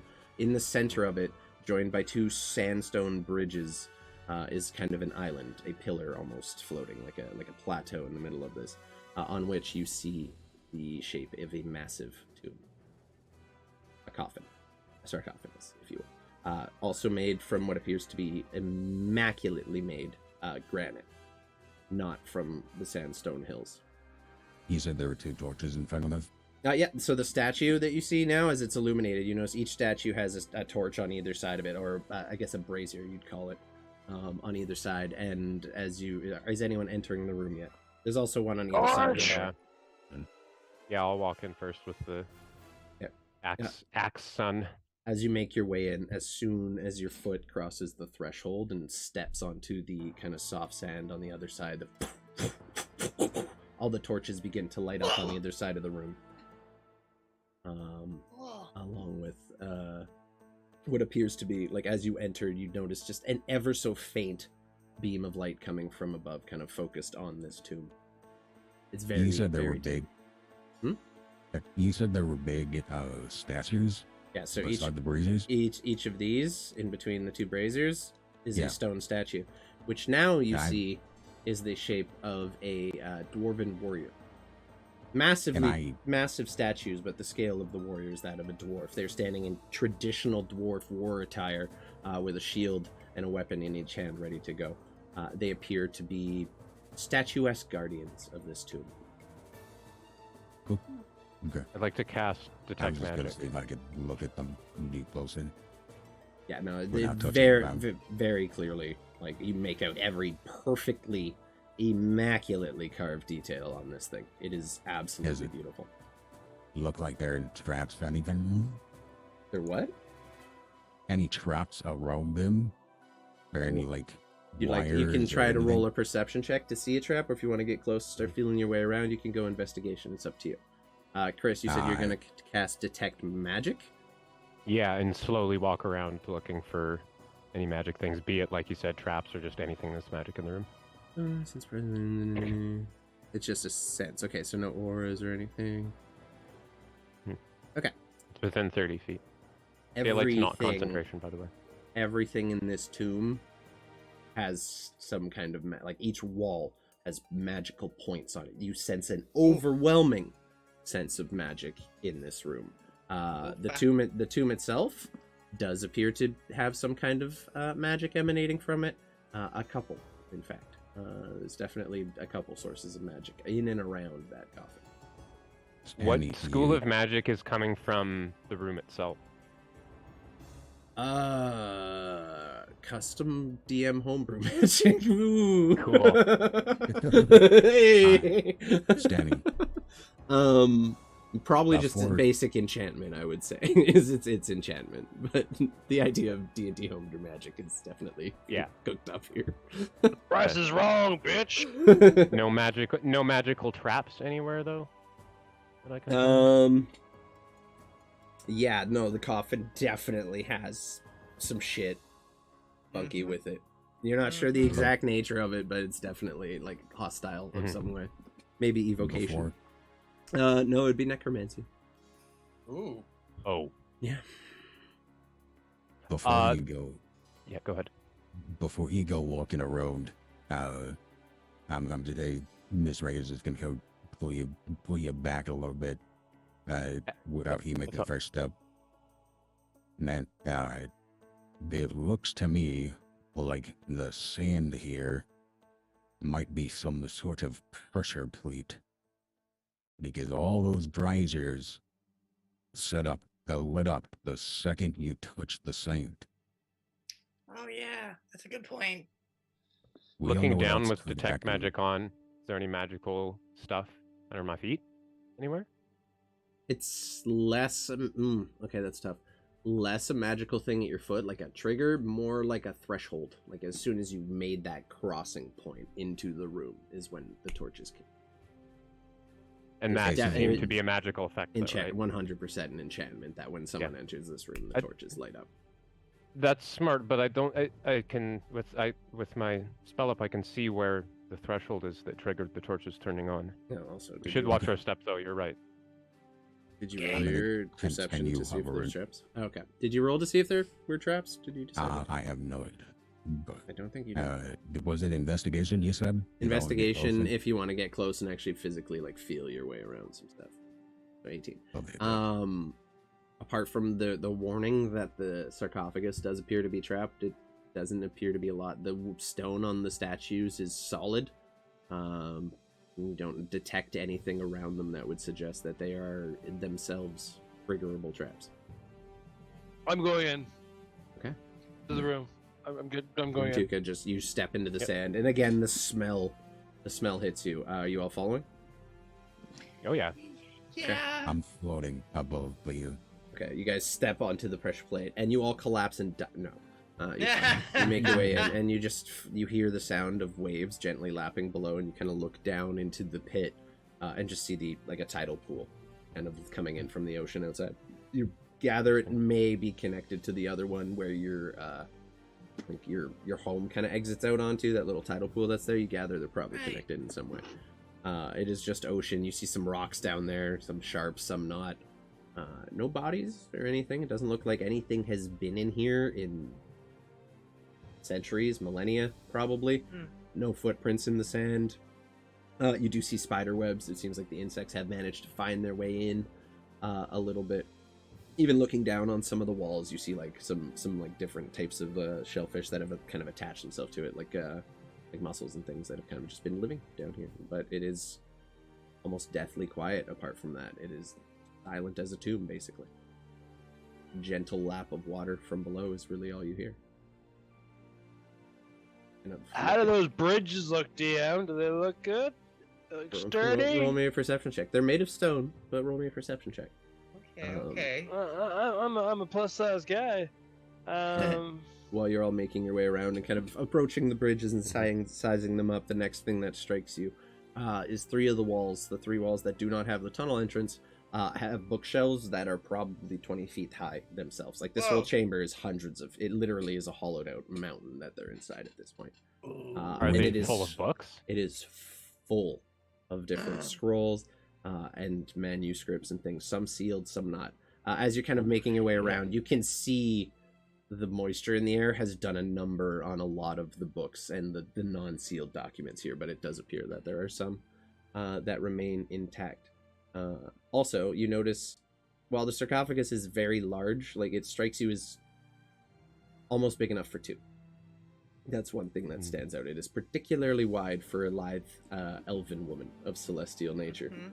And then the last thing that really stands out to you is as you look around these walls, you see carved into them, and now twinkling in the torchlight, thousands and thousands of gems, all inlaid into the stone, connected by different patterns and constellations, and you see galaxies twirling, all just kind of gently twinkling in the light from the torches here. Do any of you read Dwarven? No, I think that we don't. No. If only we you don't. had an NPC. Ilsar is immediately at the walls and tracing his fingers along the grooves in it and running it over the gems until he finds his way to this wall here.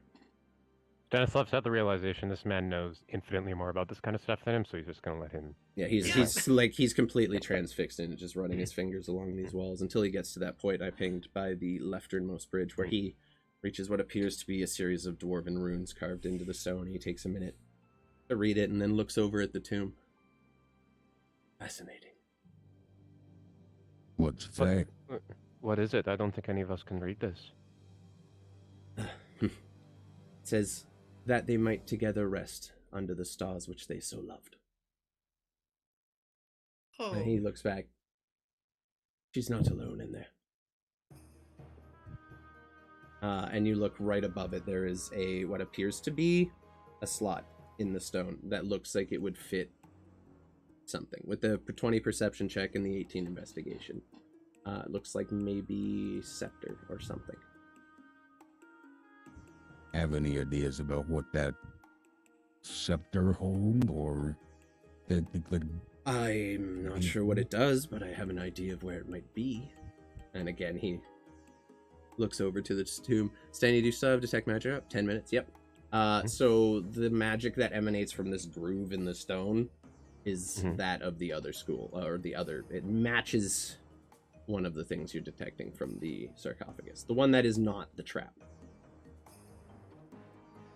Well, I can tell you pretty much with certainty that whatever we need is in that sarcophagus. And that if you try to open it without disarming whatever enchantment is on it, it will probably kill you. Okay. I heard any talk about a scepter there, Ilston? I mean, it was said she carried one with her when she was ruling. I mean, There's in this- terms of, like, magical artifacts recovered, considering you're kind of in the know about that. No, nothing. We've never I can see its never magical found signature. anything like this before. If a tomb is unheard of. He's lost for words at this point. Mr. Maker, there's the same school of magic coming off of that hole there as what's coming out from inside the tomb. How So big may- is this hole? This hole's just big enough for the scepter. That's the one we're talking about. No, like literally, it is a foot high.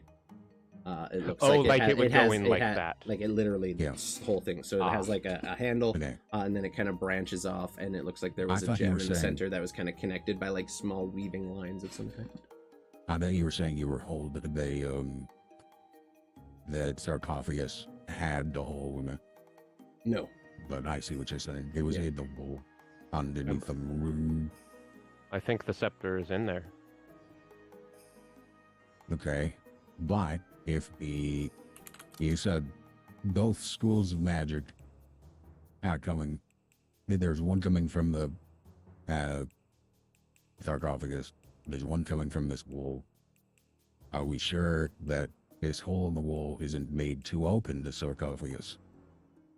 I'm pretty sure that it's other way around. Right. Because what we need to put in there is inside the sarcophagus. Okay. at least we think. Problem is, how do we get in? I mean, I'll be honest with you. When I did my time exploring, I tended to avoid opening ancient caskets. Even the gem we used to enter the room was found in someone's tomb. Yeah, I'm not usually a big fan of opening enchanted sarcophagus. And you said it can was try. Likely trapped. it's for sure trapped. I can sense necromantic energy coming from it. You sure it's a good Yeah. idea to be opening Oh, it? they go to the other side of the room with my giant Sierra. No. Well, I all don't I heard think was blah, blah, blah, blah, Jazz Tiara. I Well- didn't make out a fucking word of that. That's all you Mr. had to Maker? hear. Oh, you about I that, there get you go. the message, yeah. Well, Mr. Maker, in case this goes terribly bad, and I'm going to pull out my 300 GP diamond and give it to you, you know what to do. Very well. Oh, Stan, please Um, be careful. Any sort of magical assistance would be appreciated, but I'm going to try to sell it, I guess. Well, can you see where with your spell? Can you see where the trap's energy is coming from? Is it just the whole thing, or is it like certain points on it?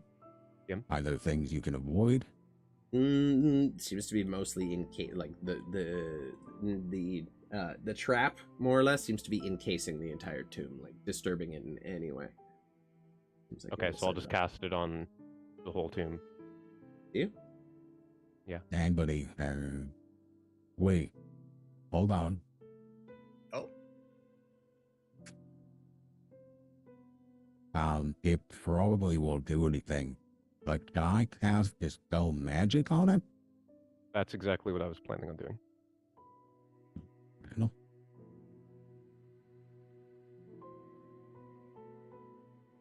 Is that the plan? That I feel like would be a plan. Okay, doing I it? mean, that's why I gave you the diamond. Well, I headed back to. All right, I'll let you do it. Not too many. I will walk over. And no, I want to stay across the bridge.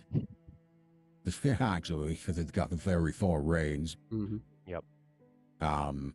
And just kind of pull out a little black box. A little a box with a little like what looks like a throwing dart on the end of it. shove it into my wrist crossbow and just shoot it out. And this little box hits the side of the sarcophagus, and the little robot arms come out, and they start chasing all of the runes and shit. Okay, and you're gonna cast a spell magic. Okay, so your little thing crawls over to this and begins doing it. I need you to roll me a ability check using your spellcasting ability. So roll me a spellcasting. You need to beat. I'm not even gonna tell you. What's up? Can I guidance it? 100%. It will Oh, drop. shoot. It'll drop my detect magic, but I don't. Mantuka gets another advantage. It's building them up. So what exactly am I rolling there? D20 plus your spellcasting modifier. There's plus on a your D4. D&D Beyond sheet. There should be like a spellcasting check. I haven't used my last one, so I still have my advantage. You haven't. I They haven't stack. used it yet. You can stack them all game if you need to. I get more? Oh, fuck Yeah, you can stack them. That's why we need a whiteboard on someone. But like I have enough going on. No, Someone I'm, else can I'm whiteboard it. super I honest. keep Okay. forgetting.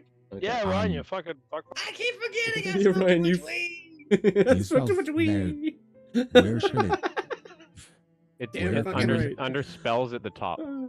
Okay, under spells with an I say as they Yeah, say. spell Spell attack. Yeah. Gotcha. Roll me that. No, it's a I'll D20 do plus that. the modifier plus a D4. Okay. isn't it? And then I will also Oh, it doesn't matter. Spellcasting ability. That's it for me. That's +9. It's proficiency and his intelligence. yeah. That's what I'm counting it as. At least, fuck it. He beats it either way. Yeah. So, it was pretty high. You had to beat an 18. It was a very powerful enchantment.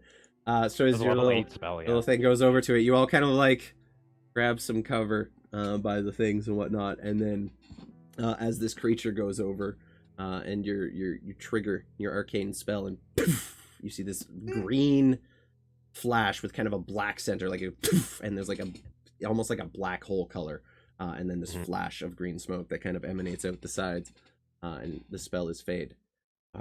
However, upon the activation of that spell, you all hear something very specific: the sound of stone cracking. And you look around you as the statues begin crashing open. You see limbs emerging from the stone as 4 guardian constructs appear in a dwarven form, ready to attack you with a shield and a long sword in each hand, ready to go. I'm going to open the initiative thing, 1 second.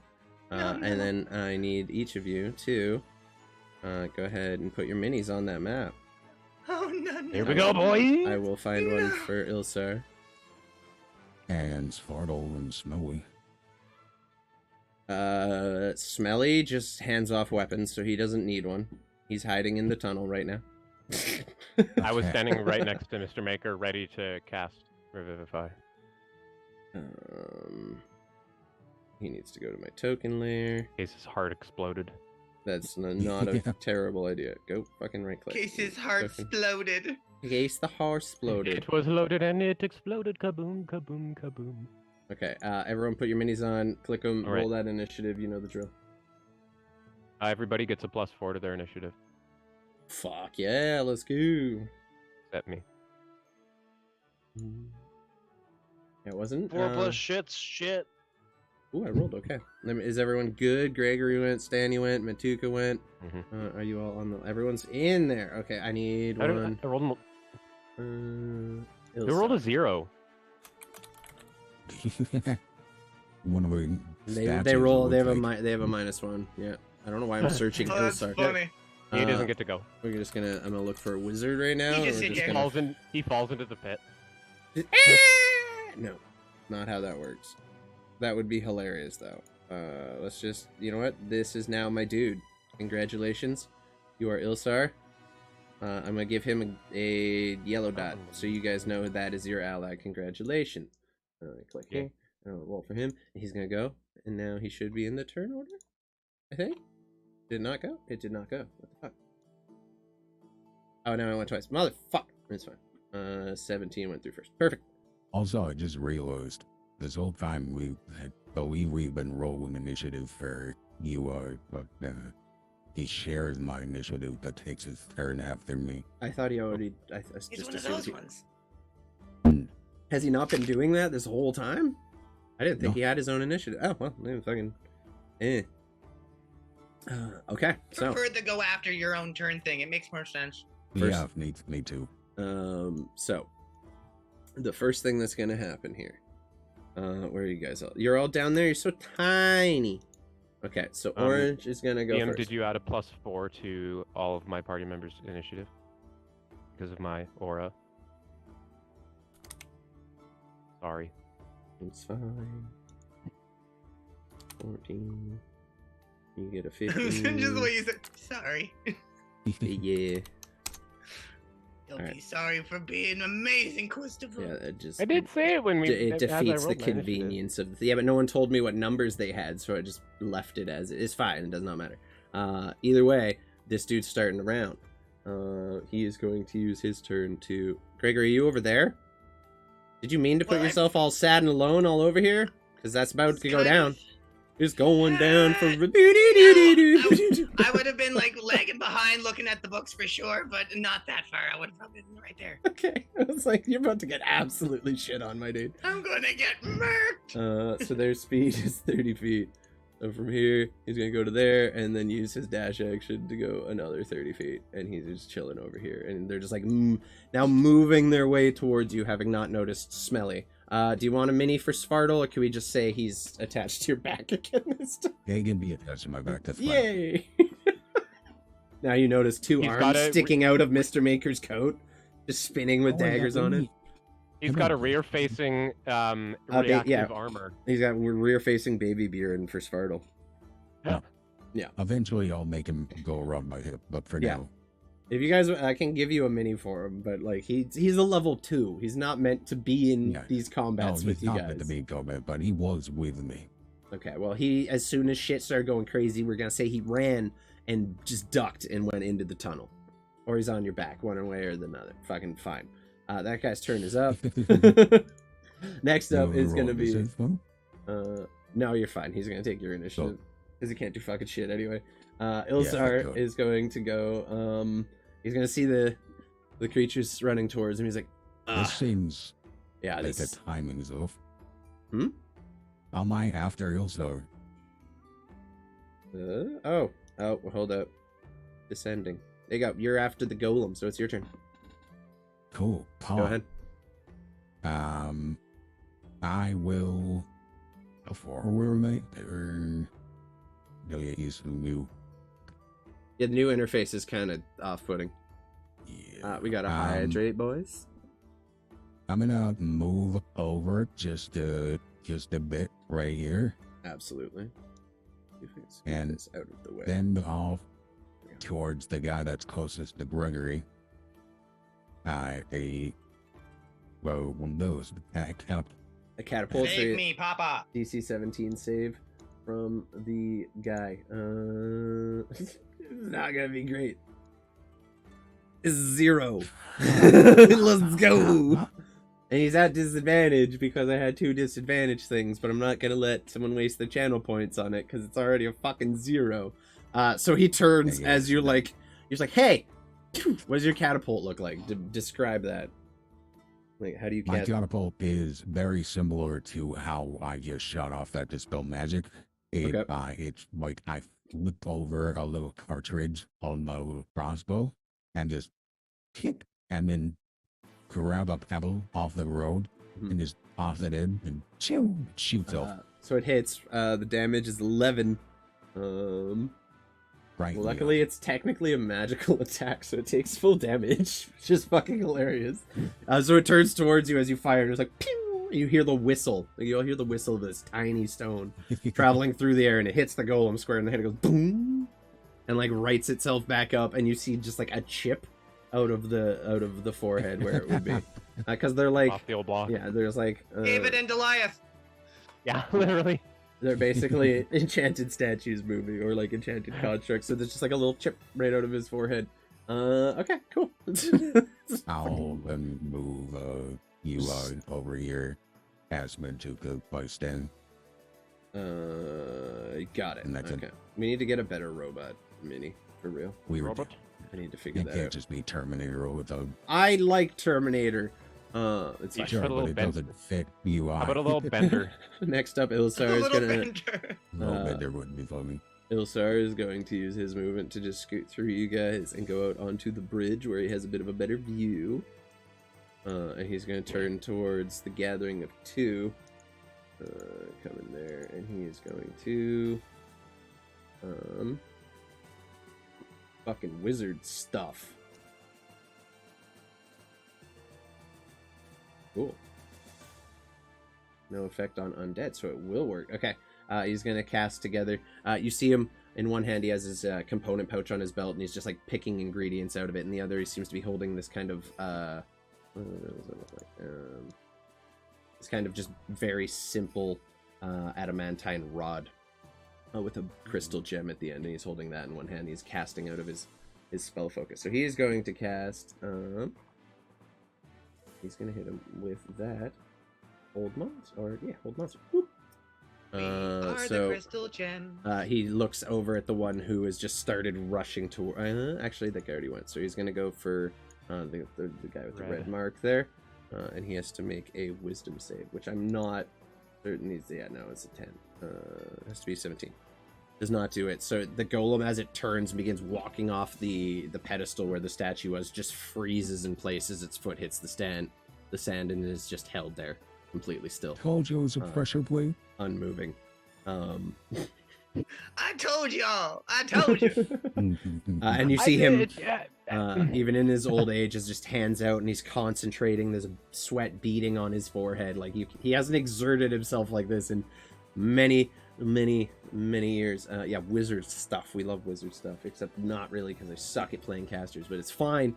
That's going to be his turn. Stanislav, my golden friend, you are up. You see the two kind of advancing from the top. There's two more at the south, and it appears like they're going to shift over and begin coming in that way. Okay. After I had recast, oh no, I hadn't. Fuck it. I'm gonna cast Dispel Magic at the green one. Okay. Interesting. Okay. Okay. Sensing a correlation. I want to just turn it off. Okay. If Unplug it. I'm gonna try it. If it works, it works. If it doesn't, it doesn't. Yeah. No, go ahead and roll. Okay.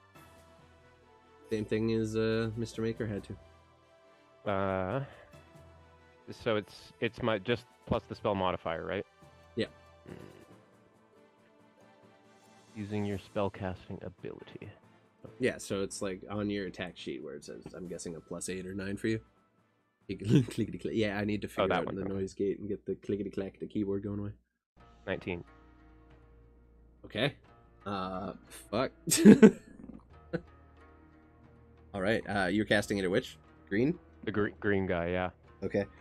So as it turns towards you, you cast your spell. Basically like a Kamehameha. Yeah, base. Okay. How my cool. is Beautiful. how my dispel magic happens. Fair enough. Except it's a double punch out instead of. Yeah, no, that's well. Stop. Yeah, that is well higher than the level of enchantment. So it literally steps off the pedestal and you hit it, and all the pieces just fall to the ground in the sand, being plunking down uselessly, and it just disassembles. You see, like, this inner working construct. It's just all basically enchanted stone at this point, and again, Was. completely dwarven in nature. Like, these are dwarves in this, like, in a stone construct you're fighting. Some of the pieces even begin tumbling down into the hole below, and you hear them splash into the water. And that is one very quickly dealt with. You almost didn't do it, but you're very close. So, Mhm. all right. I can't do that again. Dispel them. I yell out, I don't know how to do that. and I'm I going can do it to. on one of them. We're gonna have to take the other two out. Okay, we'll deal with the northern ones then. And I will, for my bonus action, cast Shield of Faith on myself. Totally do. Oh no, sorry, that's a you level can't, 1 you spell. can't do It's that. not a Yeah, cantrip. no. Fuck no. No bonus action. Then I'm just gonna make my way over towards. Gregory looks like he's in a bit of a spot of bother. He's so in a I'm bit of a gonna go sticky inter- wicket, yes. I'm gonna interpose myself in between him and. This situation is not traditional. Mantuka, Maybe right there. you see Stanislav just completely dismantle one of your opponents, and then you are left standing with 3 options to choose from. What are you doing? It's your turn. I only have one option, and it's rage. And it's clobbering time. And I'm gonna fucking hoof her up to here. Bam! 10 feet of distance, and I'm gonna make 1 of 2 attacks at Stoneface. Go for it. Roll your attacks. Awesome Fantastic Four reference. There you go. 15 hit Stoneface? Does not hit. You rush forward and you jam forward with the halberd, and like the point just hits stone, and you do not manage to find like a weak point or somewhere where pieces join. You just useless on that strike. Did not make. I'm gonna recalibrate. Recalibrate. Ah, none of them are the exact same thing. Oh, no. Oh, well, you know what? I've got my. You have my 2 staff advantages advantage. stored. Yeah. Yeah. If you want to say we can use that as one of them, unless you want to use it for the second strike. Yeah. No, go ahead. Fuck me, they're not getting any better. I got one more sword. Can I use that one? Yep, So I can hit something? Yep, fuck it. Fuck yeah. Oh, that's a hand axe. That's the wrong button. I got super excited. 20 hits. Hold on. There's That a was bit- a hand axe, dude. What Yeah, halberd? with a 19, there we go. halberd, it would have just Woo. been 21 because you have a +9 Yeah. instead of a +8, so we'll count the 21. Go ahead and roll your Okay. damage for the halberd strike. So your first strike is like ping. Your second strike, you bring the axe, and you're like ping, and you're like, what the fuck? And then you just bring the butt end around and like crack it upside the head. And you For hit 16 points. Ooh. Your face is the weak spot. Their face, yeah, 100%. So he takes Hey, the hit. he's a Balchinian. And as the butt end of your halberd connects, you see the head kind of crack back, and you see a little crack in the stone up here on the side of the cheek where you hit it. It is still very much standing, but it definitely took that hit and was not super keen on it. Gregory, unless Mantuka, do you have anything else you'd like to do? I've weakened this one for you, Gregory. I was gonna call you Baby Gregory, but it's Adolescent Gregory. Listen, Gregory! I am screaming as I start running backwards towards the bridge. To just as soon as I get past Mr. Maker, I just kind of like stop for a second and look at him and just give him like a wink and a really like meek. And I just get to about here and I flip around and look at the 2 statues. And I open up the box, and coming out of it is that same blue-haired clown man we've all come to know and love. Except he's holding an electric guitar.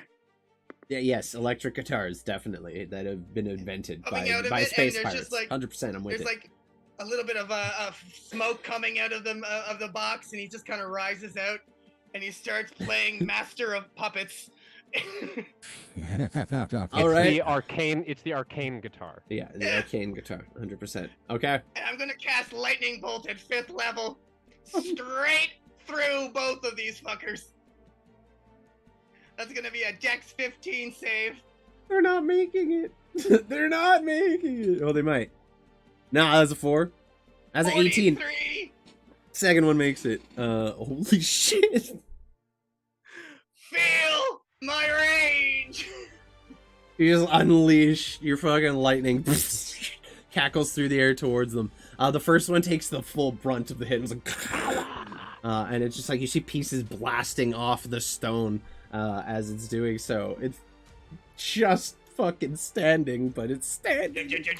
Holy shit. As the next one, so 22 to round up, takes the hit. It like the lightning is mostly absorbed by the first one. You see it arc over to the second, and he kind of is thrown. You see a chunk fly off the shoulder, but he's still standing. Jesus Christ, that was a lot of damage. Red dot over here is looking like barely pieced together. Like the pieces as they're moving are like clocking or clanking together, or like the stone is hitting and it's not moving naturally as it was before anymore. He's on his last legs. He just the little clown guy hits that last chord, pulls up the guitar, and as he's coming down into the box, he smashes the guitar and goes into the box. As you do, and the guitar just disappears in a mist of arcane wonder.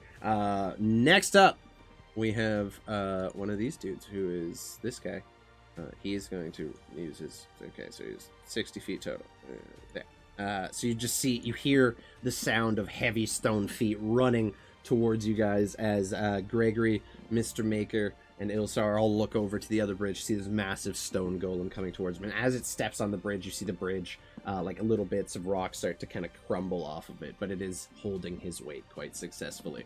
And he begins making his way towards the island. That will be his turn, because that's really all he's got. He did finally the one that got beat up the most. Ooh, that was not English, dude. That was... I said, finally the one that's gotten beat up the most. Find you the one that's got beat up the most?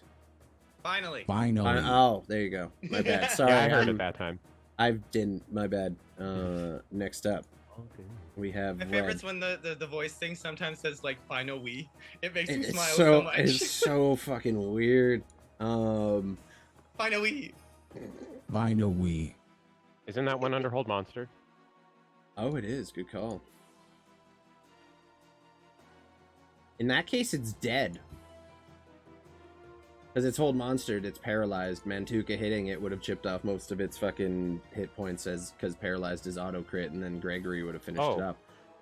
So as it's held in place there, it turned in the initiative order comes, and you see the pieces are no longer moving or connected. They're just held in place, and like the structure spell. itself is holding his this body. So it seemed like he was still alive, but he's very much You not. can't back down from the clown.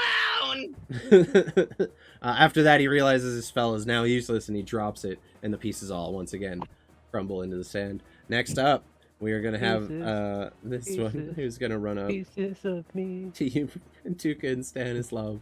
And it is going to sprint at you, Stanny, for its first action and bash you with the shield as hard as it can. Cool. Is a 14 Let to me hit. just say, That does that not would hit be you. terrifying. Yeah. Just a Nice and close. stat. Yeah, a stone statue runs and just bashes with the shield, and you like manage to put your own shield up and absorb the blow, even though the stone itself rocks through your forearm. Like you can feel that. I kind of like, instead of just taking it straight on, I kind of like try and deflect it a little bit. Yeah, and not then take full from impact. like the other side of the shield, it's gonna reach up and try to stab underneath towards Mantuka. Dude, that's wow! I can't roll for shit today. It's okay. It's fine. It's fine. God damn it. So he just reaches out, and Mantuka, you just parry it to the side with your halberd easily. It's not a very strong blow. Next up, damn, Mr. Maker, you're up. They haven't been all that effective against you so far. Yeah. Well, having been said that dispel magic works against it, you'll see him work out his same thing he did on the box, Mhm. and I assume I have a shot over the coffin. Oh yeah. Okay. Then I will send out my little tiny box to him. Okay. Let me So roll. roll me a check. Go gadget maker box. Unfortunately, does not work this time. You cast your dispel magic, and as the little box makes its way over to it, and the spell manifests. That's an ability check, though. Ooh. It's It says ability Yeah, make check. an ability check using your spell So I casting. flash of genius it. Okay, that is doable. Absolutely doable. That does work. And once again, as it's walking over the bridge, the pieces just collapse and crumble and fall into the water as well. And there's just one left standing after that. Cool. That's your turn. No, not quite. That was I a also- rapid disassembly, guys. Holy fuck. You guys rolled really good on your dispel checks. You're very lucky. I used my brain for this fight instead Flash of my of brawn. Flash of Genius is broken as fuck. It is fucking so much busted. brawn to use. Yeah, you get Why over there? Okay. So, right. I'm hovering on the road, but I'm still like holding my Yep. thumb a little over, done. and I just am right above it, and then I'm gonna move UI up here with those. Actually, I'm gonna move him right there beside Stanislav. Doable. That's it. And I will. Hit him with the I'll little give him hand. a little, A little hand fisting bump. action. All right, give him a A bump. little fist bump. Rock'em sock'em robot. But me. Well, I guess I'm just gonna have to roll the And my no attack modifier, so that's 3 plus 9. But 12. So 12. That's good. That's it. Not great. No. Yeah, no, that doesn't work out. Yeah, that's a Good try though. Solid effort. Next up is gonna be Ilsar. So like essentially as UI's hand just hits the stone, like it just stops and just, like doesn't. Yeah, no, it's nothing. Just a clang. Yeah, basically, Ilsar is gonna look at you. Do you want a hand with this, or do you think you've got it? He you looks could at do the. what you just do. Okay. You just cast Hold Monster again. Very, very easy. Wisdom save from Dequichu. Wee. Does not succeed. The other one just freezes dead in front of Stanislav and Mantuka. Mantuka's next here? Happy. Nope. Stani, you're up next. Or I'm next. Okay. Yeah. I'm going to come around and give it some flanking. Mhm. And I'm just gonna... Has it been damaged at all?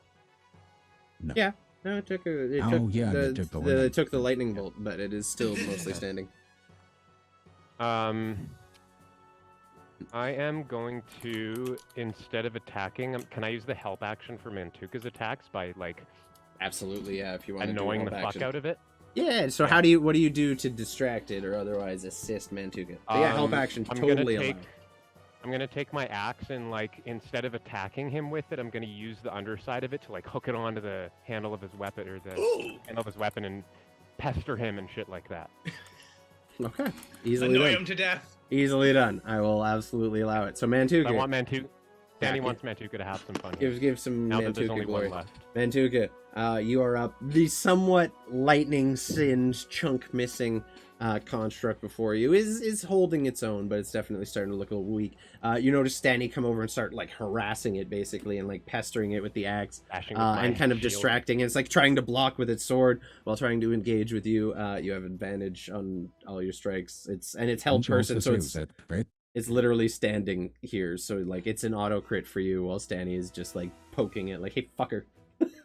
Oh, it's also under Hold Monster too. Stanny comes over, he's like, what are you gonna do? What are you gonna do, man? Like, fucking let's go. He like takes his shirt off and starts scoring up Jersey style. Why are you hitting yourself? Why are you hitting What are yourself? you doing? I don't What are you take my doing? shirt off. I rip my shirt off. Yeah, fair. Do I need to roll anything? Yeah, you do still need to roll against its AC. It's just at advantage because he's held person. He is made of stone, so you need to see if you're strong enough to break through stone. It's at advantage because I'm helping you, because it's held person, and because we're flanking. Yeah, triple advantage. And because I'm reckless? 100%. Yeah. Why not recklessly strike it? Lord, this man I don't gonna know die. why. I was Fuck. thinking. Are you rolling that one? Hold on. Okay. There we 17. go. 17 will do it, and it's an auto crit. Go ahead and describe to me how you dismantle this creature in your round of attacks, because it does not have enough health to stand up to a crit from you. I can tell you that right now. I'm kind of like scoping it out. I'm kind of seeing where like his body would kind of like bend, and then I just like cleave right through it using like the sharp end of the back side for more bludgeoning, I guess. I don't fucking know. Okay.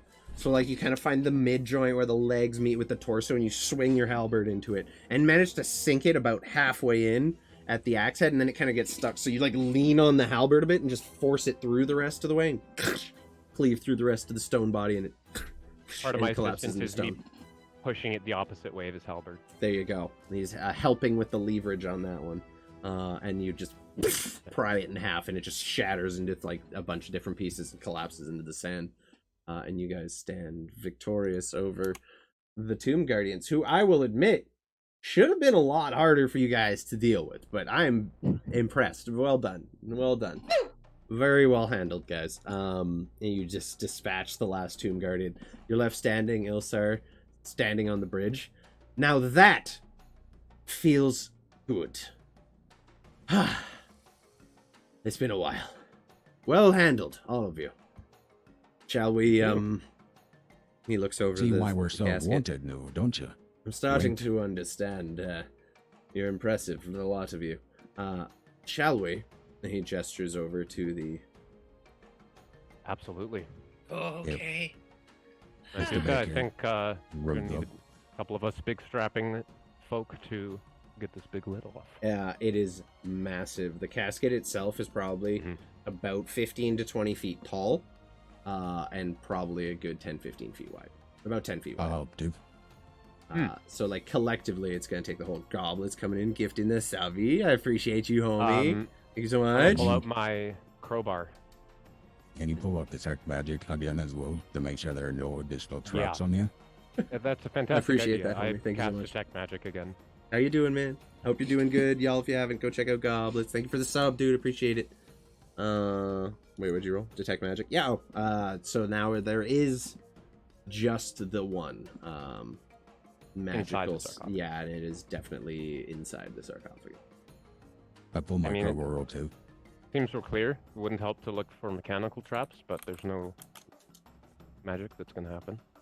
Good. I'll take a peek around, see if I can see anything. Then Investigation check. Avec guidance. JT, they're in the tomb of the Star Seeker, the former leader of the ancient Elven civilization. Jesus Christ. 27. Yeah. JTB! So as you begin examining the sarcophagus, this massive thing, and like you know for a fact the Undaran people were tall. They were like 13 to 16 feet on average. They were massive individuals. They were basically half giants. Like they were huge at their tallest. Some of them were smaller, but like the Starseeker herself was well known to be immensely tall woman. And you just like begin pushing on it and trying to like run your finger along the seams, and you somewhere along there you feel just a slight indent, and it reminds you very much of some kind of pressure triggering mechanism. Like if this lid was to slide past that point, something would definitely be triggered. You're not sure what the nature of what would happen is, but based on it, you gather as some kind of pressurized something.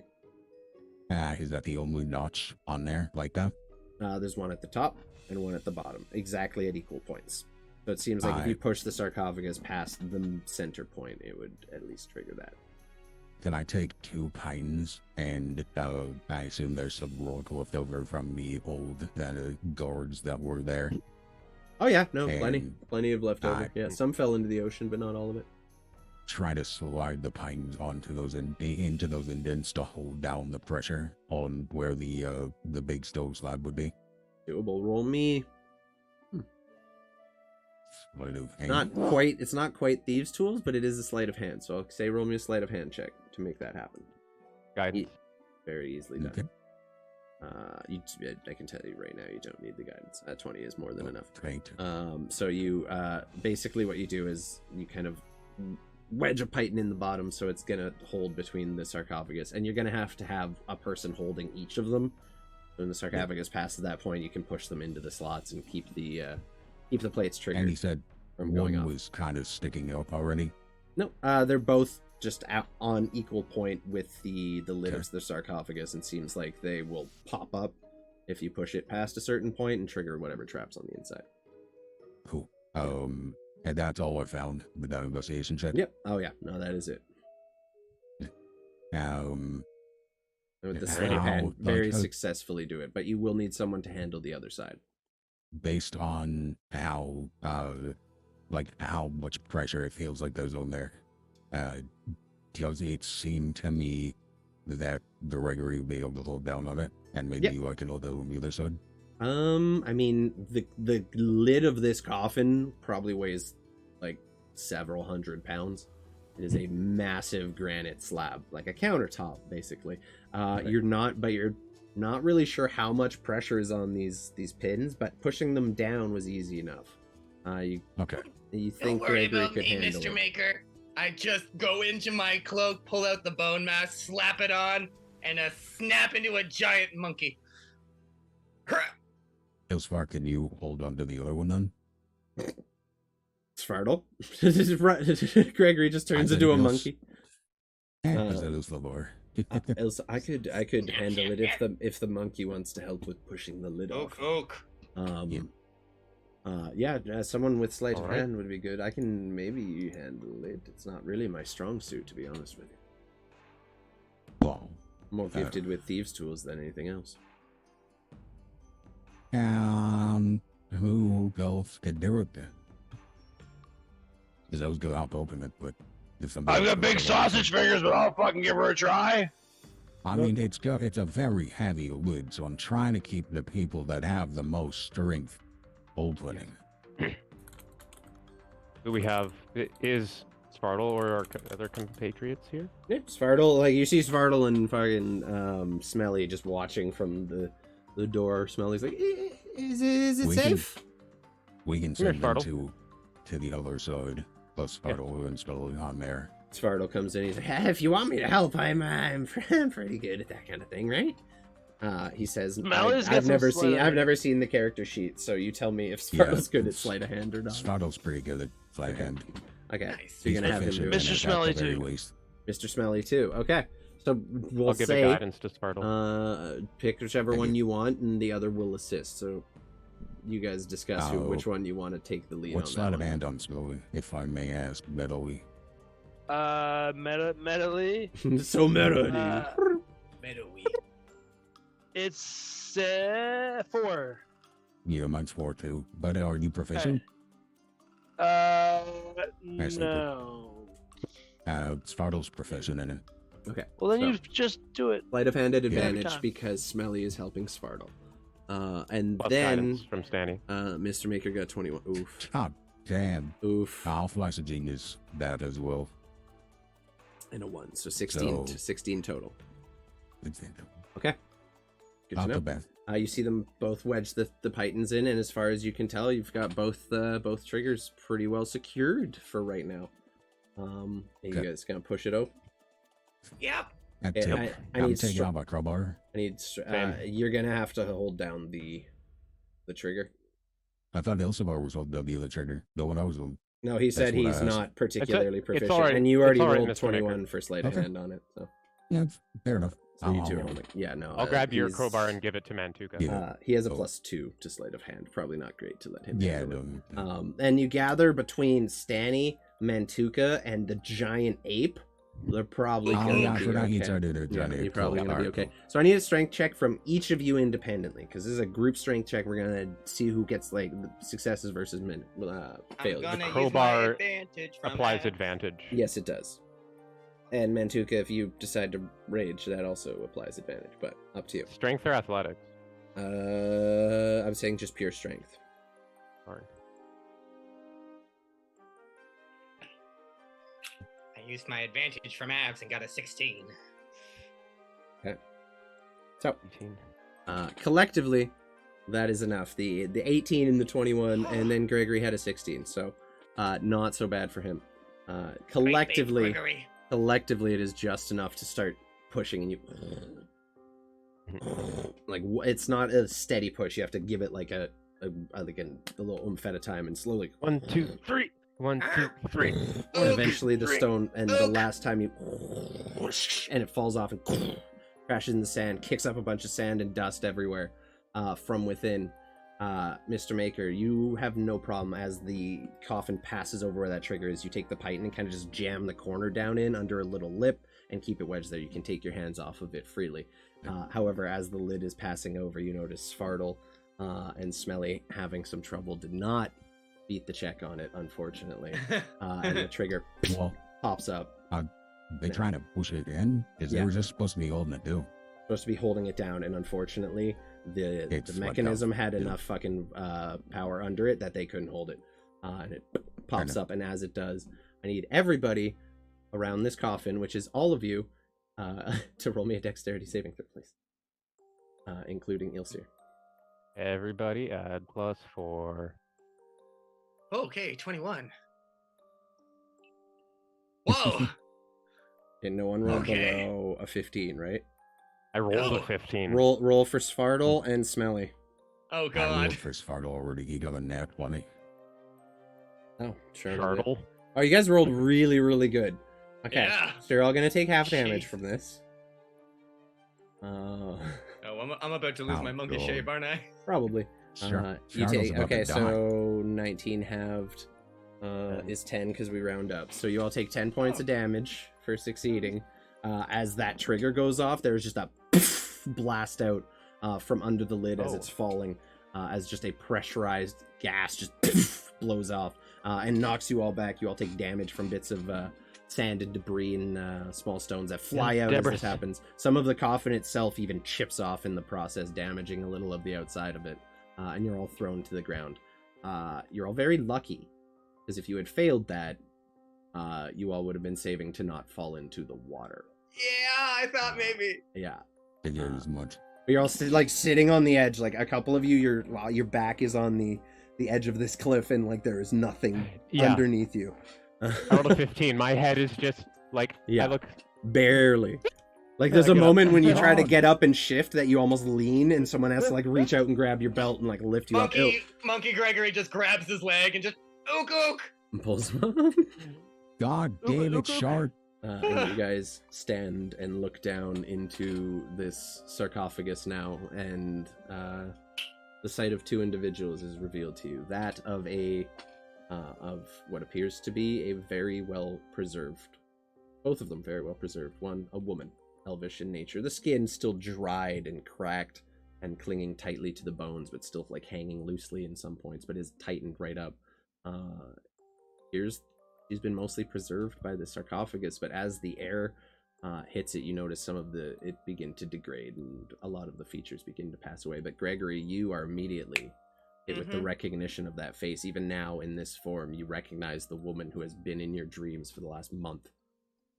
And then you look beside her, and you see just grasping hands down like across their chests to each other. What appears to be a dwarf, but very, well, they tall for his kind, like pushing 5 or 6 feet. Very big dwarf. Big dwarf. And they're just like grasping hands across each other, and in between them, underneath their hands, you see a golden scepter that matches the imprint into the stone. And as you kind of look down at it and then look over to the wall, where you see these twinkling gems just in the wall, and the insignia that you now know to say that they might forever rest under the stars which they so loved. Take a moment to realize the ramifications of what you have just unearthed. And that is where we will end the session for this evening. Oh my god! That was such a dark and amazing episode. It was a ride. There was a murder right in the beginning, and it got heartfelt, but Murder. you guys All aboard the trauma llama. seemingly found the final resting place of two very, very important historical individuals. The Star Seeker of the Undara people and the last king of the Incendus Mountain Dwarves. I bet Mr. Drewhilla is shitting himself with amazement. Yeah. There's like a moment where he steps back and almost falls off the cliff himself, like he's truly taken Grab his aback. shirt. So, Ook. ook, ook. That Ook. is going to be it for today, God folks. damn. I want to thank everyone for coming out, being a part of tonight. I was really excited for this episode. I have a lot of threads and stuff coming together. And we're getting ready to wind up towards the end of things. We probably got, I'm not going to put an exact number on it, but we're going to be winding it down sometime in the next 20 sessions or so. I don't know. We'll see what happens. In the meantime, Hell's Corp, if you got anything you want to tell the people about, now is your chance. Hellscorp.site. Hellscorp.site. Go there if you want cool stuff. Can we see, Out there. Can we see the socks one more time? Yeah. Let's do the socks. Mostly the calf. We're in it for the calf. There. Oh, it's blurry. Damn. Fuck you, focus. Get the Hell's Corp socks. Get Do it. censored. Get out. canceled. Get canceled. You can't have merch. I love those socks. I'm gonna have to buy some. Oh, And yeah. feetfinder.com and You just got to see free feet on our stream. You're welcome. They are sucked, though, so don't worry. Who are we gonna I'm rate not out? sure the that. dogs are free. I don't really have a lot of people doing some stuff right now. Fuck it, let's just rate out on Creepshow. It sounds like a good plan. Let's do that. We love going over there. So, we're gonna go ahead and rate out on Creepshow. She's probably doing some mini painting right now, if I had to guess. There we go. So, if you guys haven't already and would like to, feel free to swing on by the Discord, join, keep up with the community and stuff. It's fun things over there. Check out the YouTube. We're uploading all the stuff. I will be more consistent with that. I'm working on it.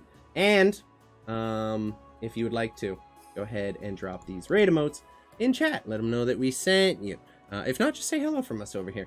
You guys know the drill. I have been Rusty. These have been my friends. You all have been awesome. Thank you so much. And we will see you next week to see where this ends up.